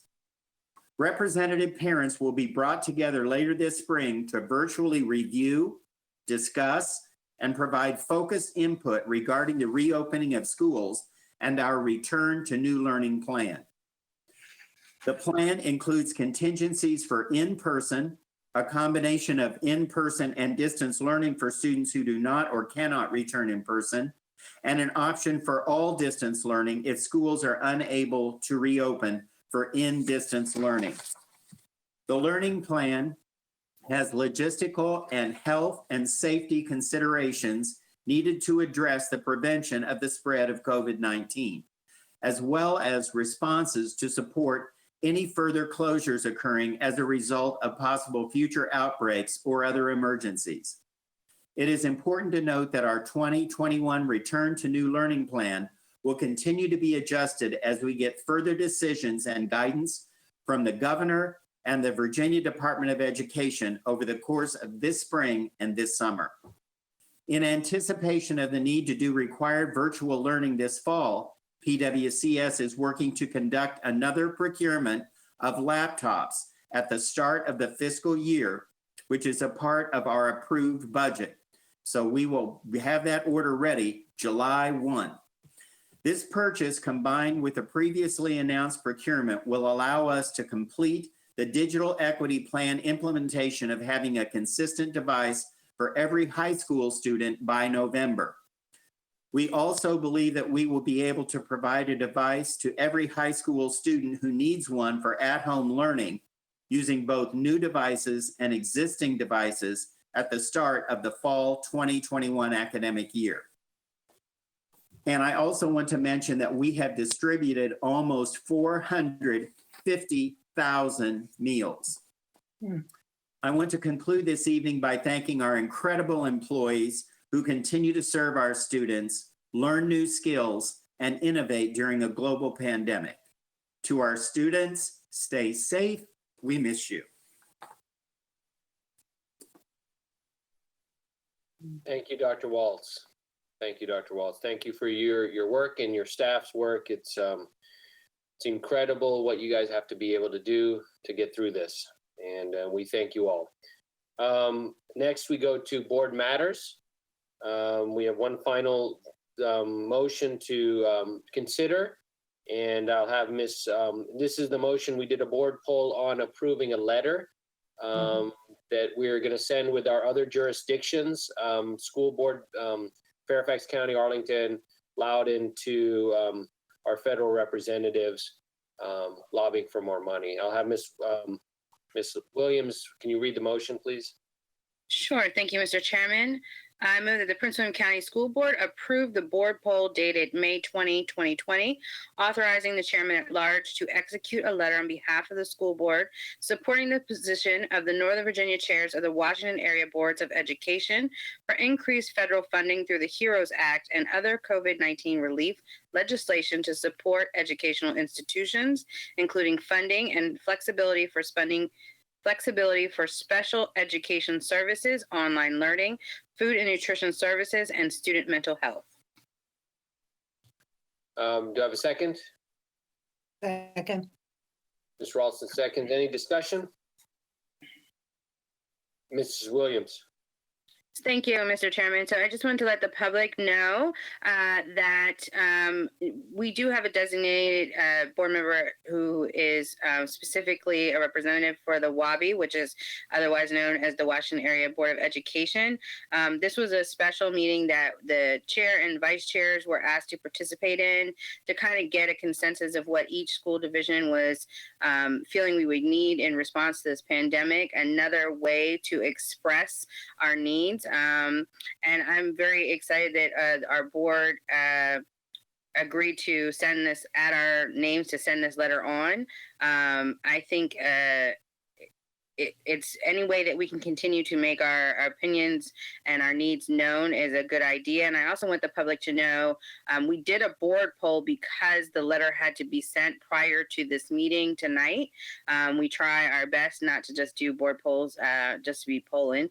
That's why we have meetings. So I know that some members of our community are especially sensitive to that. So I wanted to make sure that the public was aware there was a deadline on this letter. And it is available for them to read if any members of the public so choose. Thank you, Mr. Chairman. Thank you, Ms. Williams. And I think our designee is Ms. Zargapur to that organization, correct? Yeah. Yes, yeah. Great. I don't think they've had a meeting since COVID-19, but we'll hopefully get, there's just a lot of meetings happening and a lot of people doing a lot of good work, and happy to work with them. So I'll do the roll call on this vote. We'll start with Ms. Jackson. How do you vote? Excuse me, I have an item. Yes, Ms. Jessie? When I set my poll and I asked that, it's too late, but I asked that we included healthcare in there in that letter. So it's too late, but I just wanted to make sure that, it's done on. So, but thank you. Okay, thank you. We'll make sure, Ms. Jessie, this is the first sort of round of letters, I think, going. It's the first time all the boards together did something. I suspect we're going to be doing more of those, so we'll make sure your comments are noted, and we'll pass them towards to WABE. Yeah. Dr. Lateef, healthcare has to be something that we really focus on. Thank you. Thank you, Ms. Jessie. So, Ms. Jessie, how do you vote? Yes. Yes. Okay, Ms. Jessie votes yes. Dr. Lateef, I vote yes. Ms. Ralston? Yes. Ms. Ralston votes yes. Ms. Swall? Yes. Ms. Wall votes yes. Mr. Wilk? Yes. Mr. Wilk votes yes. Ms. Williams? Yes. Ms. Williams votes yes. Ms. Zargapur? Yes. Ms. Zargapur votes yes. That passes unanimously. Thank you guys so much for helping us with that note. At this time, with no further business, just a couple housekeeping measures. We will have a meeting in I think 2 weeks, and I don't think we've decided fully how that meeting is going to be set up, but in likelihood, if it continues, we'll do virtual with continued citizen comment time like we did this evening. If it's a partial, then we will adjust those announcements. And so for the public just to continue monitoring our website for how this continues to unfold. Looking at those pictures of the middle school today makes me really want to get back into schools and get back into seeing each other. I miss you all. I want to let the community know we miss you as well. Hearing from you, and we're going hard to. Sorry about that echo. Will? No. Okay. All right. I was gonna say, I don't miss you. So without any objection,